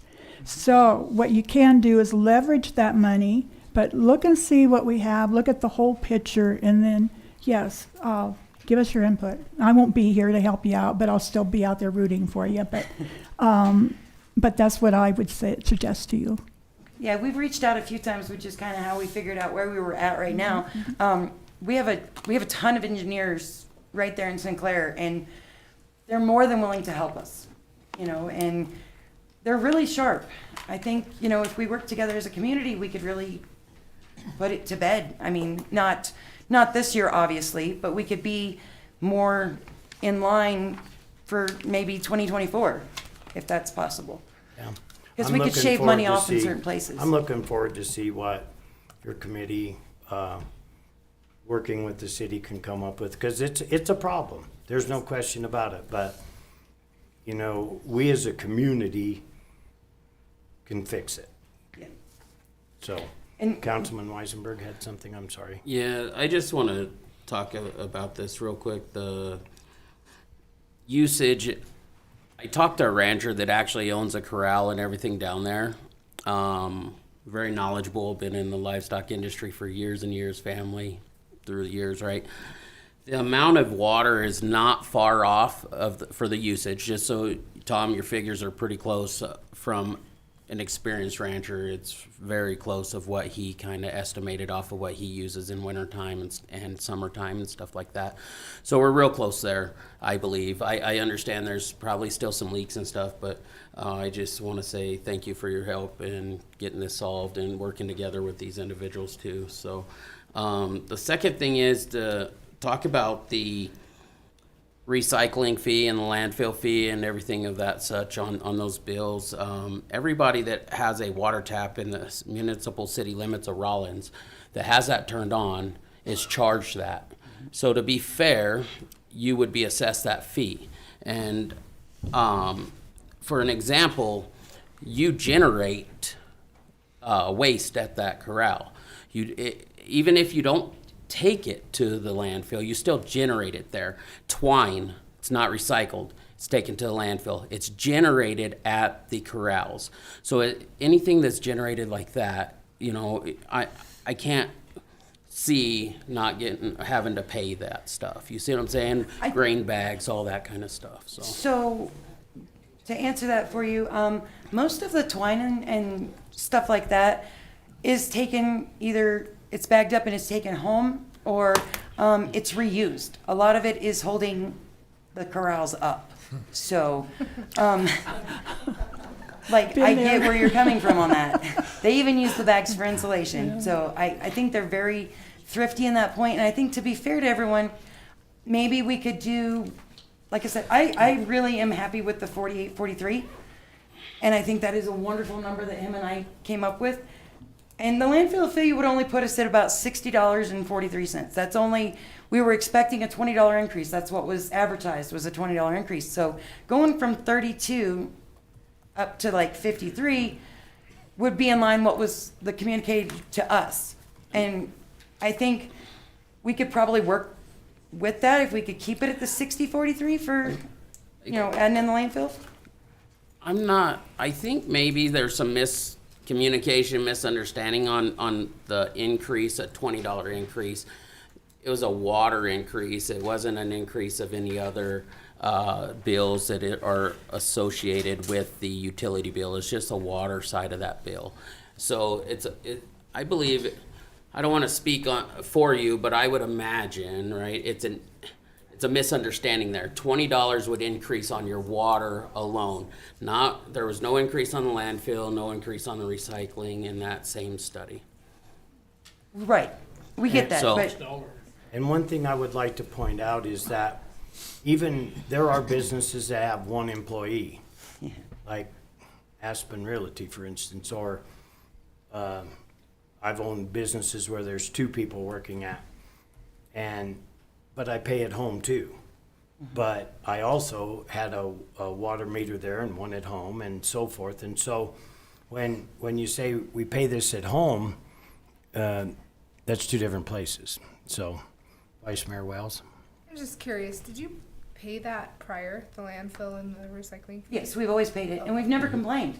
But with the rate and the usage going up, it makes it $75, and that's more than most people pay at their home. And it's hard on the elderly, it's hard on the people on fixed incomes, and I know everybody say, oh, it's a luxury. It's not a luxury.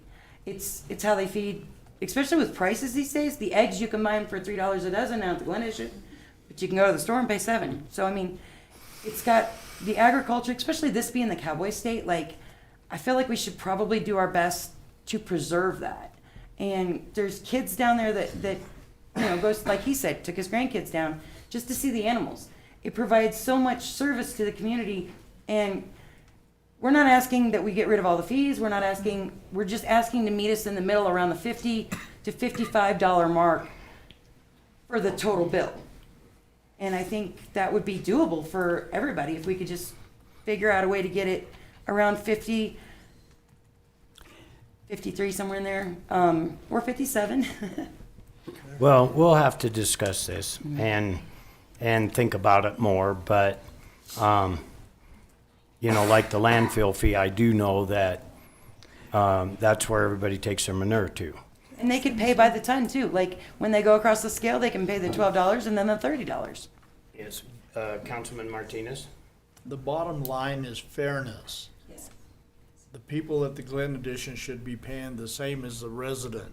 Mm-hmm. I rent houses. I rent to people that they can't afford hardly the rent. Right. And so if we're having to pay a lot more for the water or for any of the services, then I gotta raise that rent. And I don't wanna raise the rent. Okay, so I guess what I'm looking at is trying to figure out ways that we could keep that rate down. Yes. And, but I do see a problem with the bills that I've been receiving from, because I pay all the water from the rentals, is that they've gone up quite a bit. And this summer is gonna be tough on a lot of people because we wanna keep our town green. We wanna keep it nice.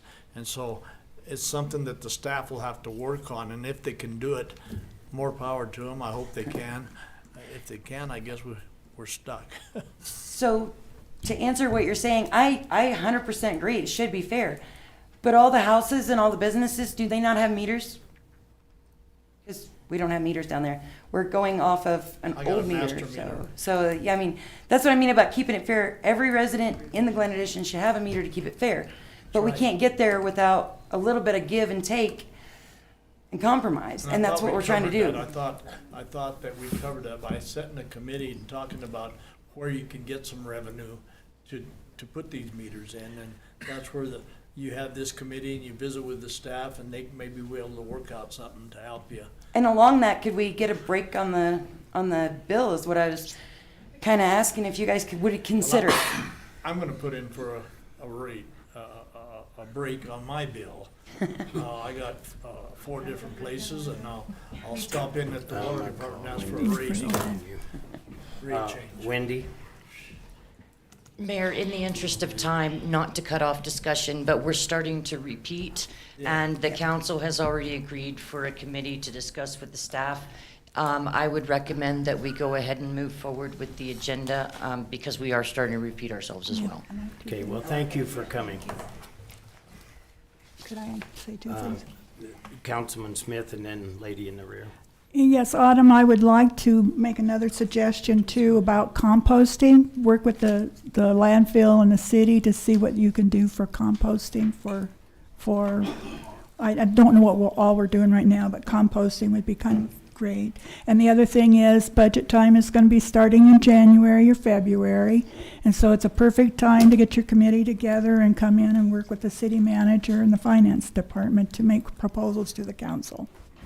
And ma'am, you had something back there? Yes, I also had some comments to make about the Glen Edition. Could you, would you come up and then tell us your name and whatnot, because the clerk has to take notes and such. Okay, I'm one of the older corral owners down at the Glen Edition that doesn't understand a few things going on. I appreciate the comments that have just been made. Your name, please. Oh, Barbara Durrell. Thank you. And I was able to shoot a little email to Mr. Sarvey today. I don't know if you received it or not. I meant to send copies to y'all, but didn't get it done. Slow-witted. That being said, I'm just gonna read it as large print for your consideration, and I can make sure y'all get copies at a future date if you're not gonna decide tonight. Okay, I appreciate that Mr. Sarvey came and listened to the interested parties last week and shared the city's perspective and information with us. I would like to share a couple of points of view regarding the proposed water rate increase for your consideration. It is my understanding that the original numbers for the usage at the Glen Edition from the meter are not accurate, so the proposed rate increase needs to be readjusted. That was the city's perspective, what I heard, and I appreciate that. And also that the usage from the other meter is going to be deducted from that total. I'd like to share that in past years, there's been discussions about water rate increases. The city has always allowed for a minimum 25% reduction from the meter readings due to poor infrastructure that we have available down there. That's no one's fault. That's not placing blame. That's just saying, as a consumer of water, it's not my responsibility for the infrastructure. My responsibility is from the tap on. And as long as we're all clear on that. But in the past, some of you guys have been on it. You're aware the city has automatically taken 25% off the top because they know that water's going somewhere else. And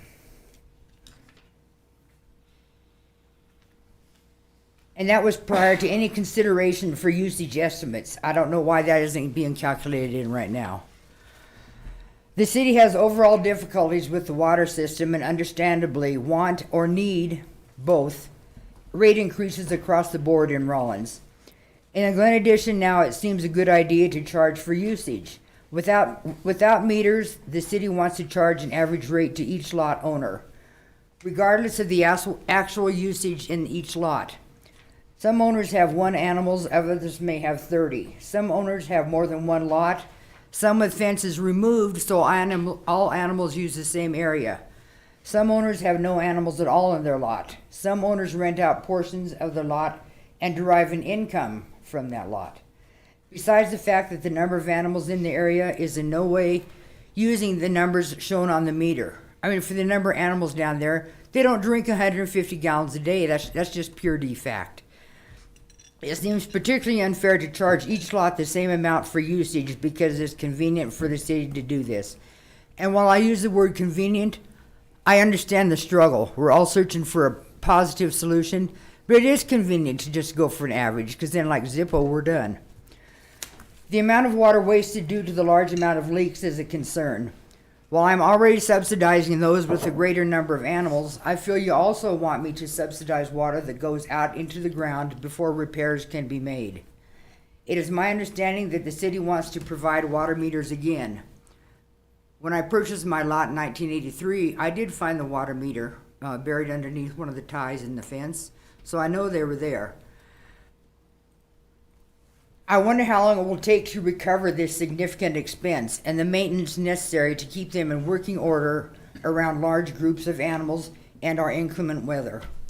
The Glen Edition already pays extra landfill fee, which is being redundant, but I'm talking here, as well as a recently doubled recycling fee. It has been suggested that the council could choose not to charge these fees at the Glen Edition. Perhaps an alternate idea would be to eliminate these fees if you feel the best option is to charge and you'll make more money by charging for usage. Then consider eliminating those fees. I am unaware of any replacement of the piping at GA Glen Edition except for incident repairs. Will any future rate increase result in a more efficient watering system at the Glen Addition, or would any grant money be set aside for this area? Is it possible to view the original ordinances or specifications for the Glen Addition when it was originally platted? It would be interesting to understand the original intent for this area, including water usage. I appreciate you taking the time to consider these points. I am hopeful that a solution is forthcoming that is close to meeting all parties' concerns. While I think the Glen Addition has, at least in the past, been considered a burden or a blight to the city, it does provide great recreational opportunities for a segment of the citizens who live here. The 4-H program in particular needs this area, as well as housing for animals necessary for Western living. Okay, I understood your proposed rate increase, and I've got to say, I still disagree. I still think we're basing it off estimates and numbers that are not solid. You're asking me to buy into something I can't see. If I could see it, I'd feel different, but you're still asking me to buy into something that I can't see. So thanks for your time. Thank you, Barbara. Thank you. All right, so we're going to move on to the next thing on our agenda is to ratify a 24-hour catering permit. Vice Mayor Wells. I move to ratify a 24-hour catering permit for A&D Martinez Management, Inc., doing business as County 6 Bar and Grill that was for December 17, 2022 in Saratoga, Wyoming, Platte Valley Community Center, Saratoga, Wyoming. I'll second that.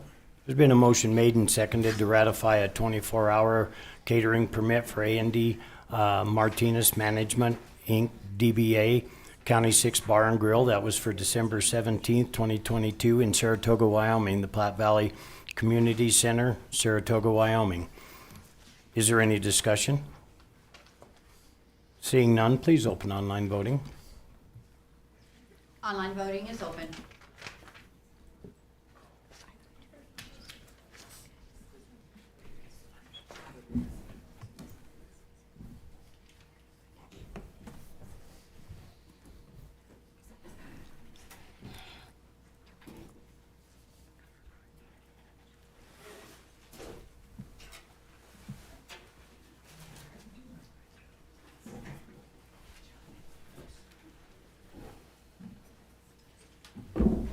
Councilmember Martinez, did you vote? I voted. Okay. It's not registering. Yes. Yay? Thank you. I don't know why it didn't register, but it came up here. Okay. Councilmember Gardner, the same thing. Have you voted yet? Yeah, it says I can change my vote. Okay. You want me to click it and try it again? Yes, or you can verbally say it. It's up to you. Okay, here we go. Thank you. Online voting has closed. The motion passes with 7 yeas. Thank you. Stuck in space. All right, thank you. Next thing on our agenda is approve the payroll. Vice Mayor Wells. I move to approve the November 20th, 2022 through December 3rd, 2022 payroll register for $251,761.67. Second. There's been a motion made and seconded to approve the November 20th, 2022 through December 3rd, 2022 payroll register in the amount of $251,761.67. Is there any discussion?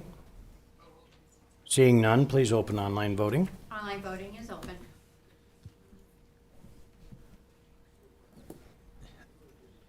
And go through? Yes, it did. Thank you. Online voting has closed. The motion passes with 7 yeas. All right, thank you. I think at this time I'll declare a 15-minute recess. Thank you. You bet. I'll accept that.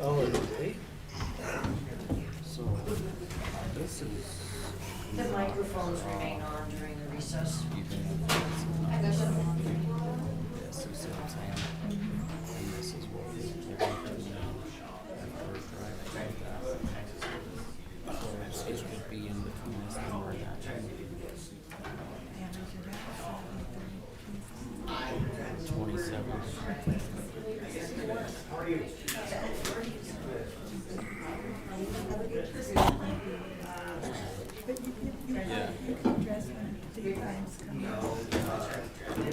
Sister passed away, and a while back. And her brother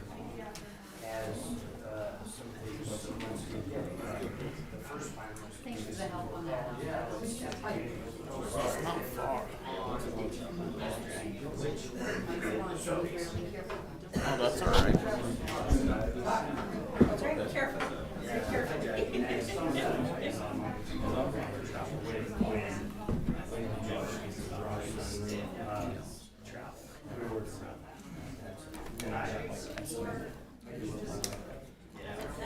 You're a smart man. That's right. You've learned.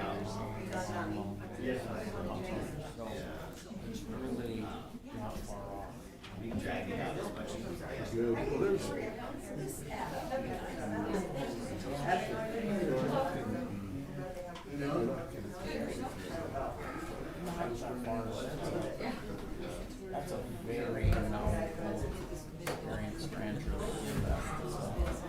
What do you think?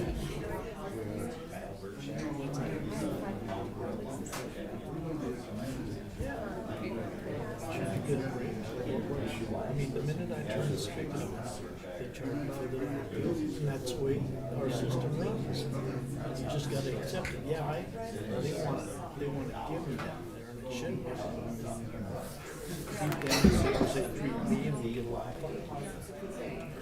Now that's really, I told him I wasn't visible.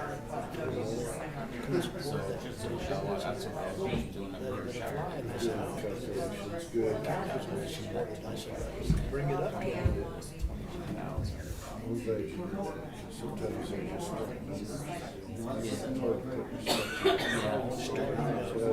A system where everybody can come and negotiate with us and everything.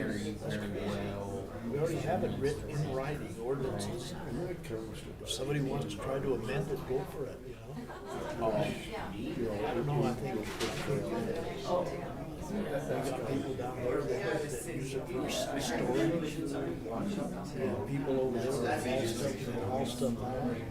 I mean, for years, Patty Schuler was the one that there was they call them Russian olive trees along the interstate there. So we wanted to try to get them, they didn't know hard to cover them, so you couldn't see it until it looked like olive. People don't want to clean it. They use old trailers for storage, haul it down there. I mean, they need a lot of work. That's what that committee ought to be working, is they ought to be patrolling themselves. And it's on the last one. Okay. Yeah. Well, thank you. That's good. Yeah. If you got somebody out there that's trying to change the rules, that ain't gonna work.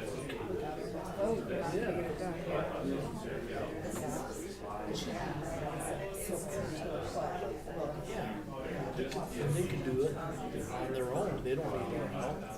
You know, they don't need us to run that. They just need to go do something over there.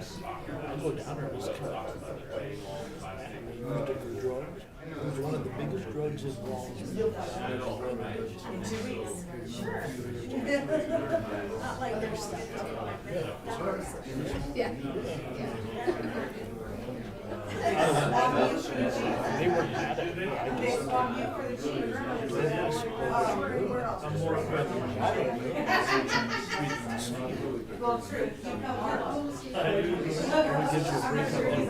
more than two. So if you raise your rent, you have to raise your rent. See, it's awful. You hate to do that. You have to be there. As they move out, I go like probably $50. You can't make it. That's what I did. I went 50. I went 50. But I shoveled their snow, I paid for their garbage, you know, and their water comes out of that. So I think it's pretty fair. I try to keep these laws. Anytime they need anything, I just put in a little toilet for this one guy just the other day. I don't charge for any of that stuff that I do.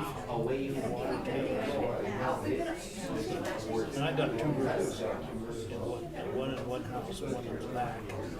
I just try to keep them happy. I just ask them if they need anything, if they have anything broke, I fix it right away.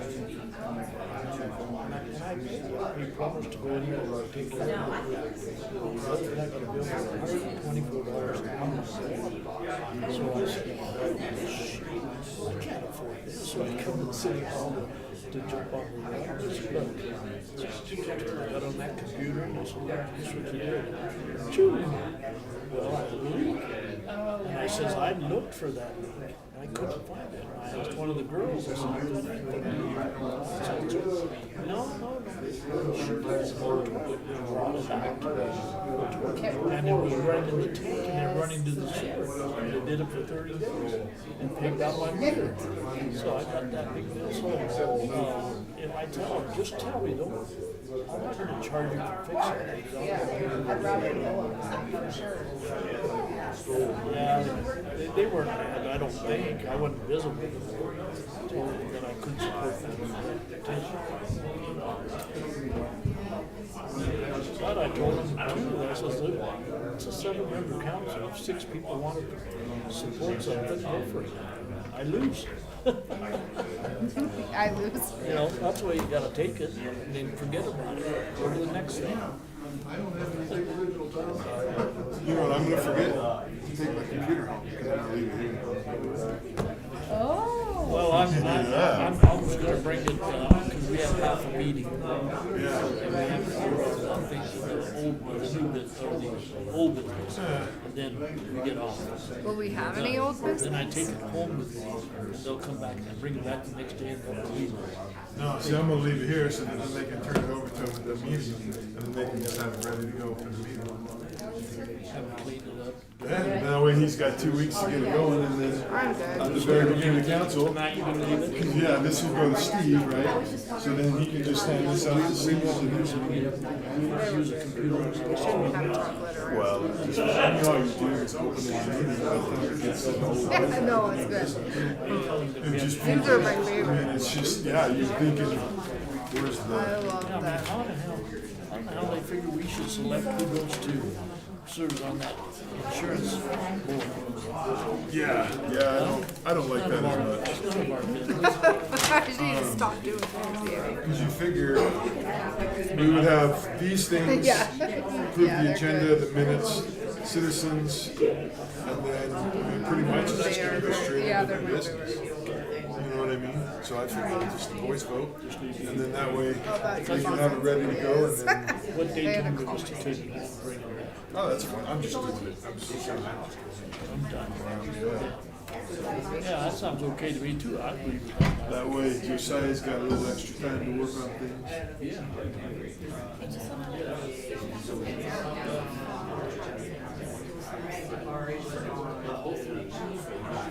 Oh, okay.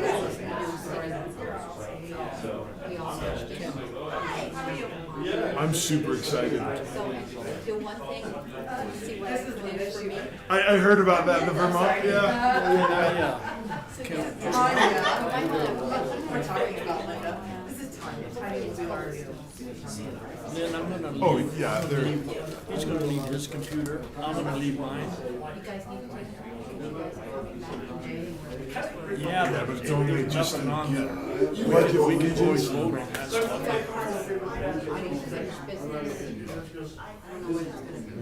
There is none. Just take the computers home, just software is. So I will be like tomorrow and find out and I'll let you know. Okay, so bring it and then just give it to you after the meeting. Later, yeah. Take it with me and leave it in your office. Yeah, you can do that. Okay. But I did want to let you know that it was, but yeah. No, I appreciate that. I get that. No, yeah, I'm excited. That was pretty nice. I appreciate that. But so you did your work in Vermont. I did, yes, yes. It was. I think they were making sure that we all knew that was like, right. No, you got to do something. Absolutely. Yeah, I'm especially right there. so I can't get double as one, and I just put them on Did you go, so they have the vendor shows at like the Jeffrey Center stuff, which is night out.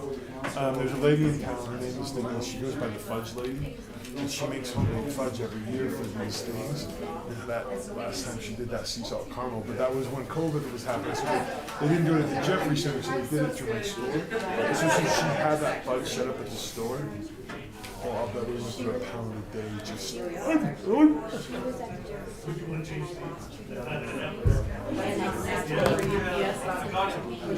Oh. My father white divinity, and she made it, and I just. Yes, it is awesome. This is fudge. The fudge lady. Oh, I know. I have 3 I was- blocks in my look. freezer. I'm so excited. Oh, I know. So excited. Yeah. I don't think they're really worth. I thought I could wait 6 hours to finish, but No, but I couldn't do it was- it. I thought one of you would be over there. Yeah. Well, I was We were waiting getting for there. payroll, and I'm like, no, just don't pay. Oh, we should let you make a motion tonight. Just don't pay for what I make. And then you were like, yeah, okay. Well, Well, we'll let you do something. I thought about. We'll let you do the executive session. I got 2 hours on a medication. It's just how it is. Oh, really? Well, I got on blood pressure, but they put the diuretic in it or whatever. Oh, okay. One time Larry, we had to go to Denver, and he's like, they just put me on these pills. Did we vote for We didn't miss an accident. Yeah. He's like, man, I'm sorry. We were there by the road. That's the one I'm He's gonna like, do. I'm sorry. I said, well, It's easy. I get it, you know. And then when I My got, last hurrah they put me for on paper that bill. little one.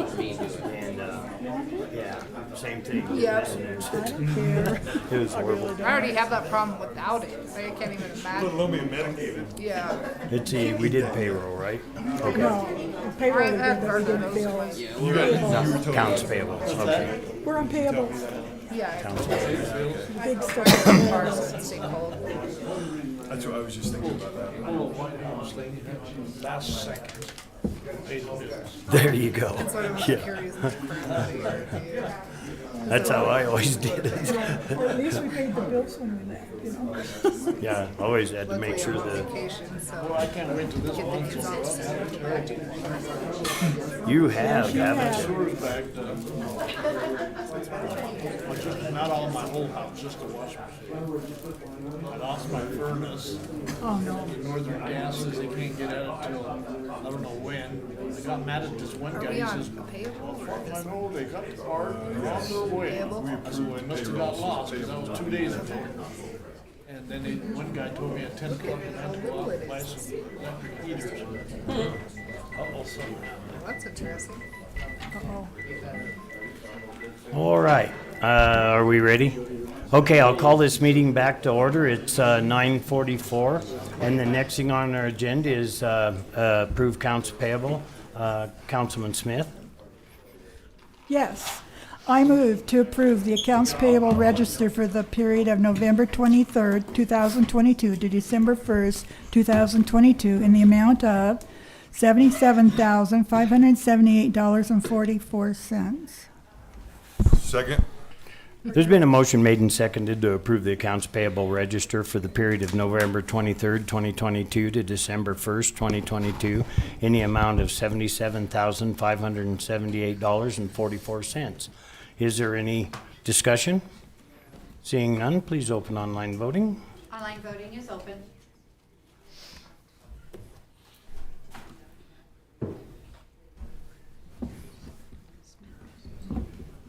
Online voting has closed. The motion passes with 7 yeas. All right, thank you. Next thing on our agenda is to award the bid for Rawlins landfill metal purchase. Do I have a motion? Councilman Durst? I move to award the purchase of metal from Rawlins Landfill Metal Bid to Pacific Steel and Recycling from Rock Springs, Wyoming at $32 per net ton, contract terms of 2 years, beginning January 1, 2023, and ending December 31st, 2024. Second. Been a motion made and seconded to award the purchase of metal from Rawlins Landfill Metal bid to Pacific Steel and Recycling from Rock Springs, Wyoming at $32 per net ton. Contract term of 2 years beginning January 1st, 2023 and ending December 31st, 2024. Is there any discussion? And Lou, I would like you to explain that. Honorable Mayor and Council, staff was looking at our current hauler for the metals, which is Green River.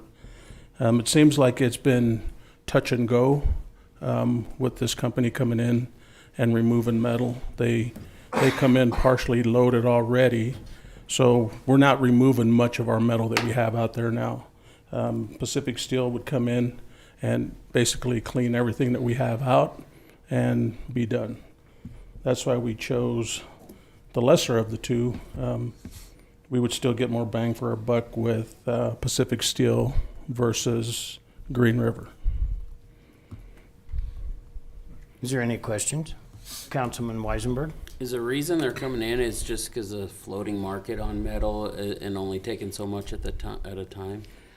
The company that we're currently using, he also hauls gravel and so forth, through the year. So if he makes stops along the way, we don't know. We just know that he does come in partially loaded and then out he goes with very minimal metal on. Is the metal building up out there? It is. We got a huge pile out there right now, and it'd be nice to part with it. It just seems like it gets bigger and bigger every day. Any further questions? Seeing none, please open online voting.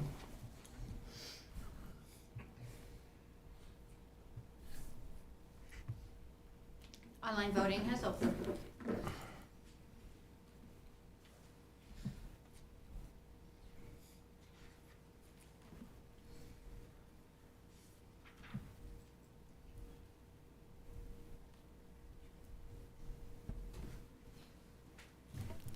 Online voting has closed. The motion passes with 7 yeas. All right, thank you. Thank you, Mayor and Council. Yeah, thank you. The next thing on our agenda is our depositories. Vice Mayor Wells. I move to approve having the city council authorize the mayor sign on behalf of the city of Rawlins, Wyoming, the depositories, bank, or firm where funds of the city of Rawlins, Wyoming are on deposit or invested pursuant to Wyoming State Statute, 65118A 2020. Do I hear a second? There's been a motion made and seconded to approve having the city council authorize the mayor's sign on behalf of the city of Rawlins, Wyoming, the depositories, bank, or firm where funds of the city of Rawlins, Wyoming are on deposit or invested pursuant to Wyoming Statute 6-5-118A 2020. Is there any discussion? And Tom, I will ask you to tell us all you know. Sure. About this. Yeah. No, in order for public firms or public entities to deposit funds into banks,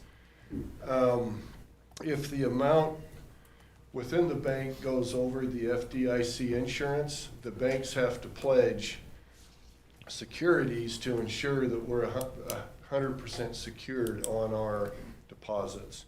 So what this does is we accept the resolutions passed by the banks that say that they can take public funds in.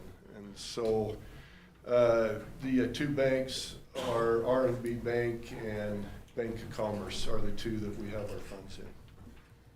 Okay, thank you. Is there any questions? Councilman Martinez? We had. Get up to your microphone, sorry. We had the Bolton Trust Fund, and when the Bank of the West shut down, where did those funds, what bank took those funds? I'll have to see where those are at. Okay. I know they're in their own account. I've seen the account, but I can't tell you the bank. Maybe I'll come in and visit with you about it. Thank you. Good. Any further discussion? Vice Mayor Wells? I thought we split them between the two existing Rawlins banks. Well, they are the Bank of Commerce of Yeah. Rawlins and R&B Bank. No, I mean from the Bank of the West. I thought that's where it went. If I remember correctly. Well, we I have, couldn't remember what we did with them. we have probably 25 bank accounts Oh, overall okay. at the city, so it's hard to remember the specifics of each Okay. one. Okay. But they are at those two banks that Okay. have the That makes sense. four. Any further discussion? Councilman Durst? I guess the only quick question I had was, I thought in the past that we'd always specified the banks in the motion, and this doesn't specifically say them. Is there any issue with that? Is that No, there's not. It's just a sufficiently- difference in wording? It's sufficiently specific. Any further discussion? Please open online voting.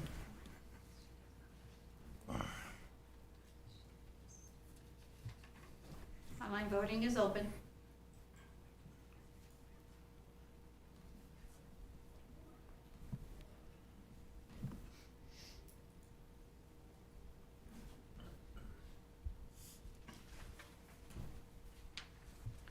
Online voting has closed. The motion passes with 7 yeas. All right, thank you. Next thing on our agenda is municipal solid waste annual hauler license. Councilman Smith? I move to approve Wyoming Waste Connections, Inc. municipal solid waste haulers license for the licensing period of January 1st, 2023 through December 31st, 2023. Do I hear a second? Second that. There's been a motion made and seconded to approve Wyoming Waste Connections, Inc. municipal solid waste haulers license for the licensing period of January 1st, 2023 through December 31st, 2023. Is there any discussion? Who goes first? I guess you had your hand up.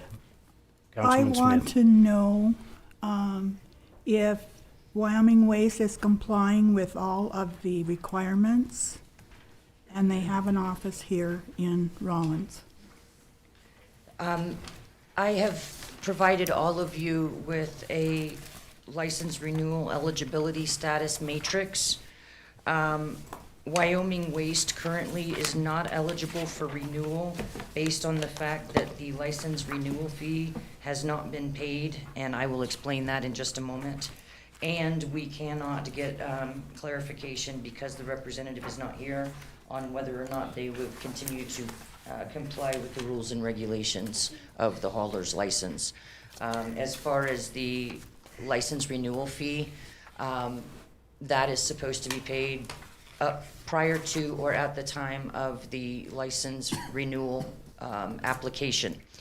So Mr. Levin verbally verified that he mailed a check in early November and the city never received that. So it was his intention to bring us in hand a replacement check and proof that the original check had been sent on time. Because he is not here tonight, we do not have either one of those items, therefore they are not currently eligible for renewal. And the renewal Councilman Smith? So, Wendy, as legal counsel then, would it be appropriate to move to table till they meet all the requirements, or would it be better just to vote on it and? There are two options, I believe, that the council has today. They can either go ahead and vote on the motion as it is, and if renewal is granted, it's granted. If it's not, they can reapply at the beginning of the year. If that were the case, they would not be able to haul the first, second, or third of the year because the first meeting for the council who could consider the new application would be on the 3rd. So if it were approved there, they would be able to on the 4th. The other option is that you could table this until the next meeting. However, that has its obvious repercussions as well.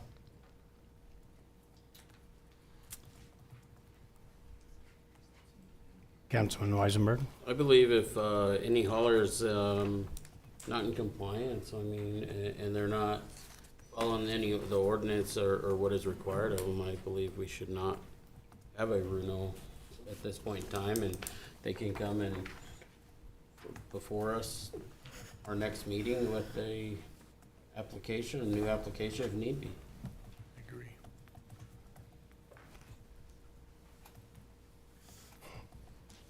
Vice Mayor Wells, you had your hand up. I had a question. Councilman Martinez? The license aren't due till, they're not due now. They're due, we're doing it now because of the timing. Is that correct? Our ordinance requires that the council vote on this at the second meeting in December, because the license goes from January 1 to December 31. So the haulers who have licenses right now can haul up until midnight of December 31. Beginning 12:01 a.m. On January 1st falls under a different licensing period. Therefore, if we do not have the vote today, or if it is not renewed today, it cannot be addressed until the next meeting, which is after the new cycle begins. Did that answer your question? I think so. Vice Mayor Wells? Because I voted to table the other company last time, I feel like I should do the same this time. Because I'd like to remain on the same stance as I was with the previous company. So with that being said, I would like to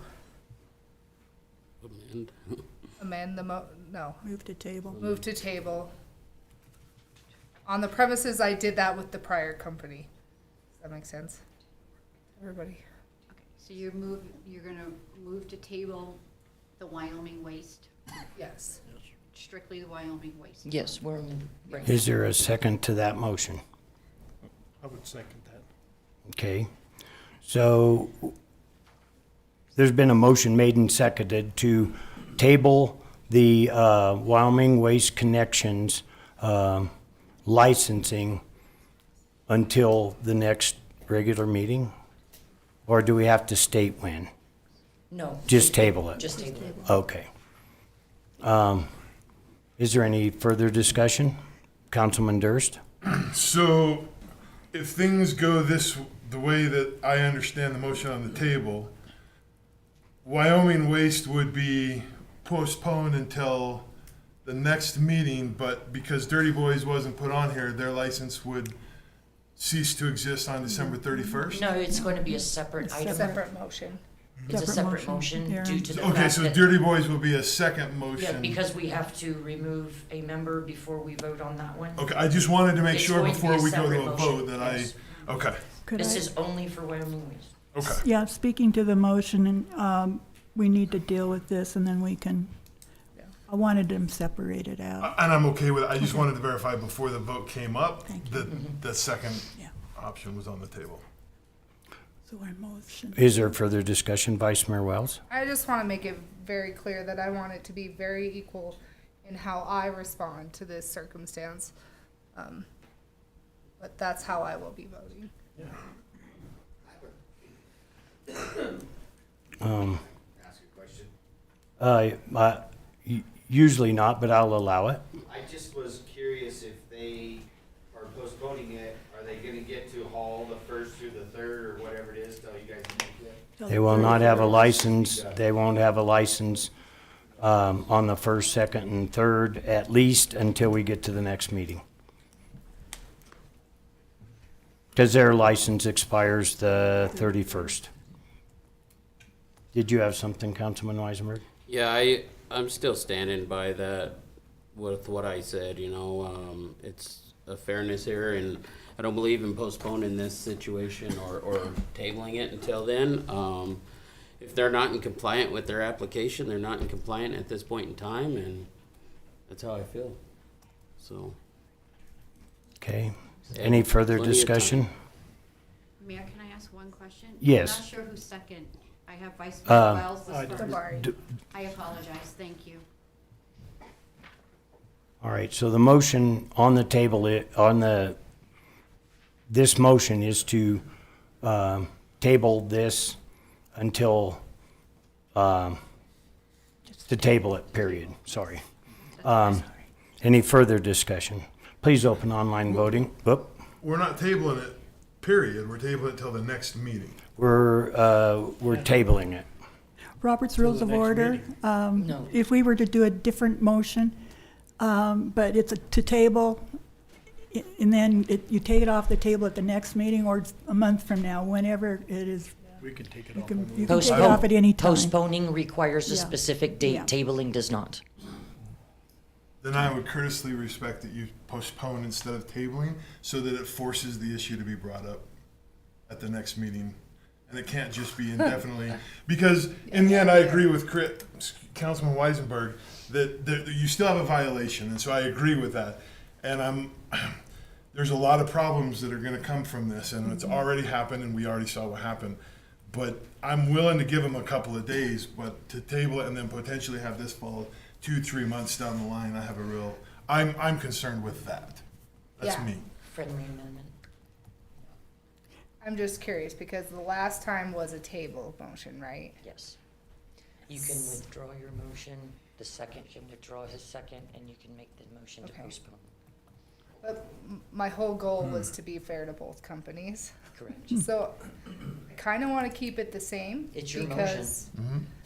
Because I don't want either company to feel like I'm. It's your motion, you can do with it as Okay, you please. well then I stand where my motion is.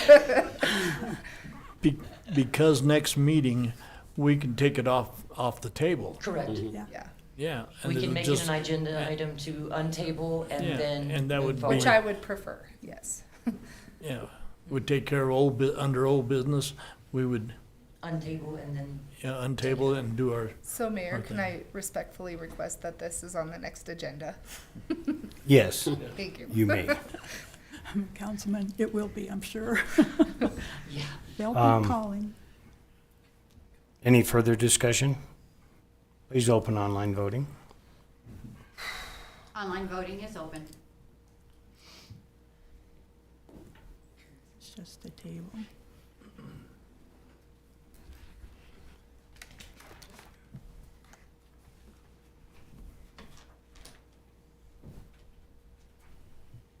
Online voting has closed. The motion passes with 4 yeas, 2 nays, and 1 abstain. The yeas were Mayor Wycombe, Vice Mayor Wells, Councilmember Martinez, and Councilmember Durst. The nays were Councilmember Weisenberg and Councilmember Smith. The abstain was Councilmember Gardner.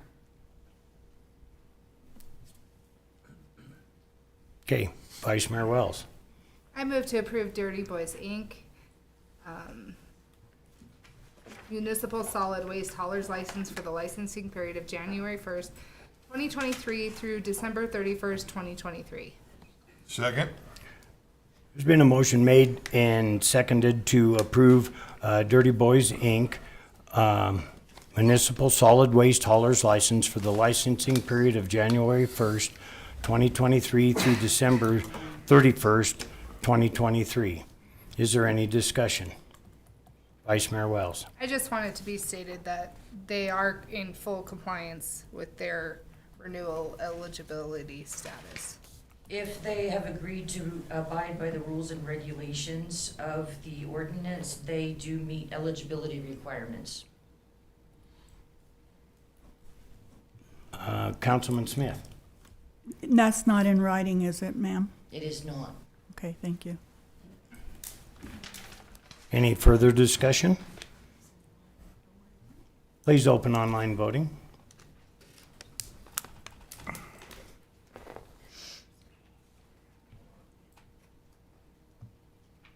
Online voting has opened.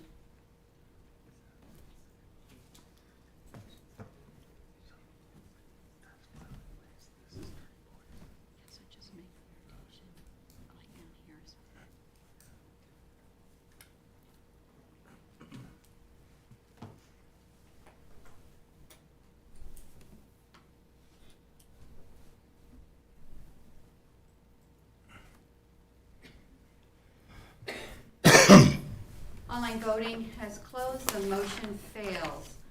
There was 2 yeas, Vice Mayor Wells and Councilmember Durst. The nays were Mayor Wycombe, Councilmember Weisenberg, Councilmember Martinez, Councilmember Smith, And the abstain was Councilmember Gardner. All right, thank you. The next thing on our agenda is an executive session. Actually, we would like written findings of facts and conclusions of law and a written decision that we can appeal to the district court tomorrow. How much time do they give you? Since the attorney hasn't answered one email today that we've sent. I'll wait for it. I'll wait for it. The next thing on our agenda is executive session. Councilman Smith. I move to go into executive session at 10:06 p.m. pursuant to Wyoming statute 16-4405 9 and 2 to consider or receive the information classified as confidential by law, and to consider the appointment, employment, right to practice, or dismissal of a public officer, professional person, or employee, or to hear complaints or charges brought against an employee, professional person, or officer, unless the employee, professional person, or officer requests a public hearing. The governing body may exclude from any public or private hearing during the examination of a witness any or all other witnesses in the matter being investigated. Following the hearing or executive session, the governing body may deliberate on its decision in executive session. Do I hear a second? I'll second that. Been a motion made and seconded to go into executive session. And any discussion? Please open online voting. Online voting is open.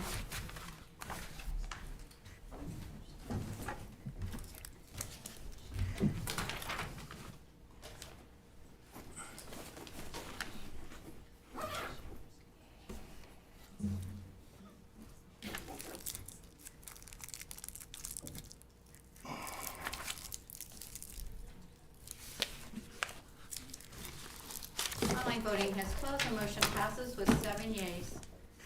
All right, thank you.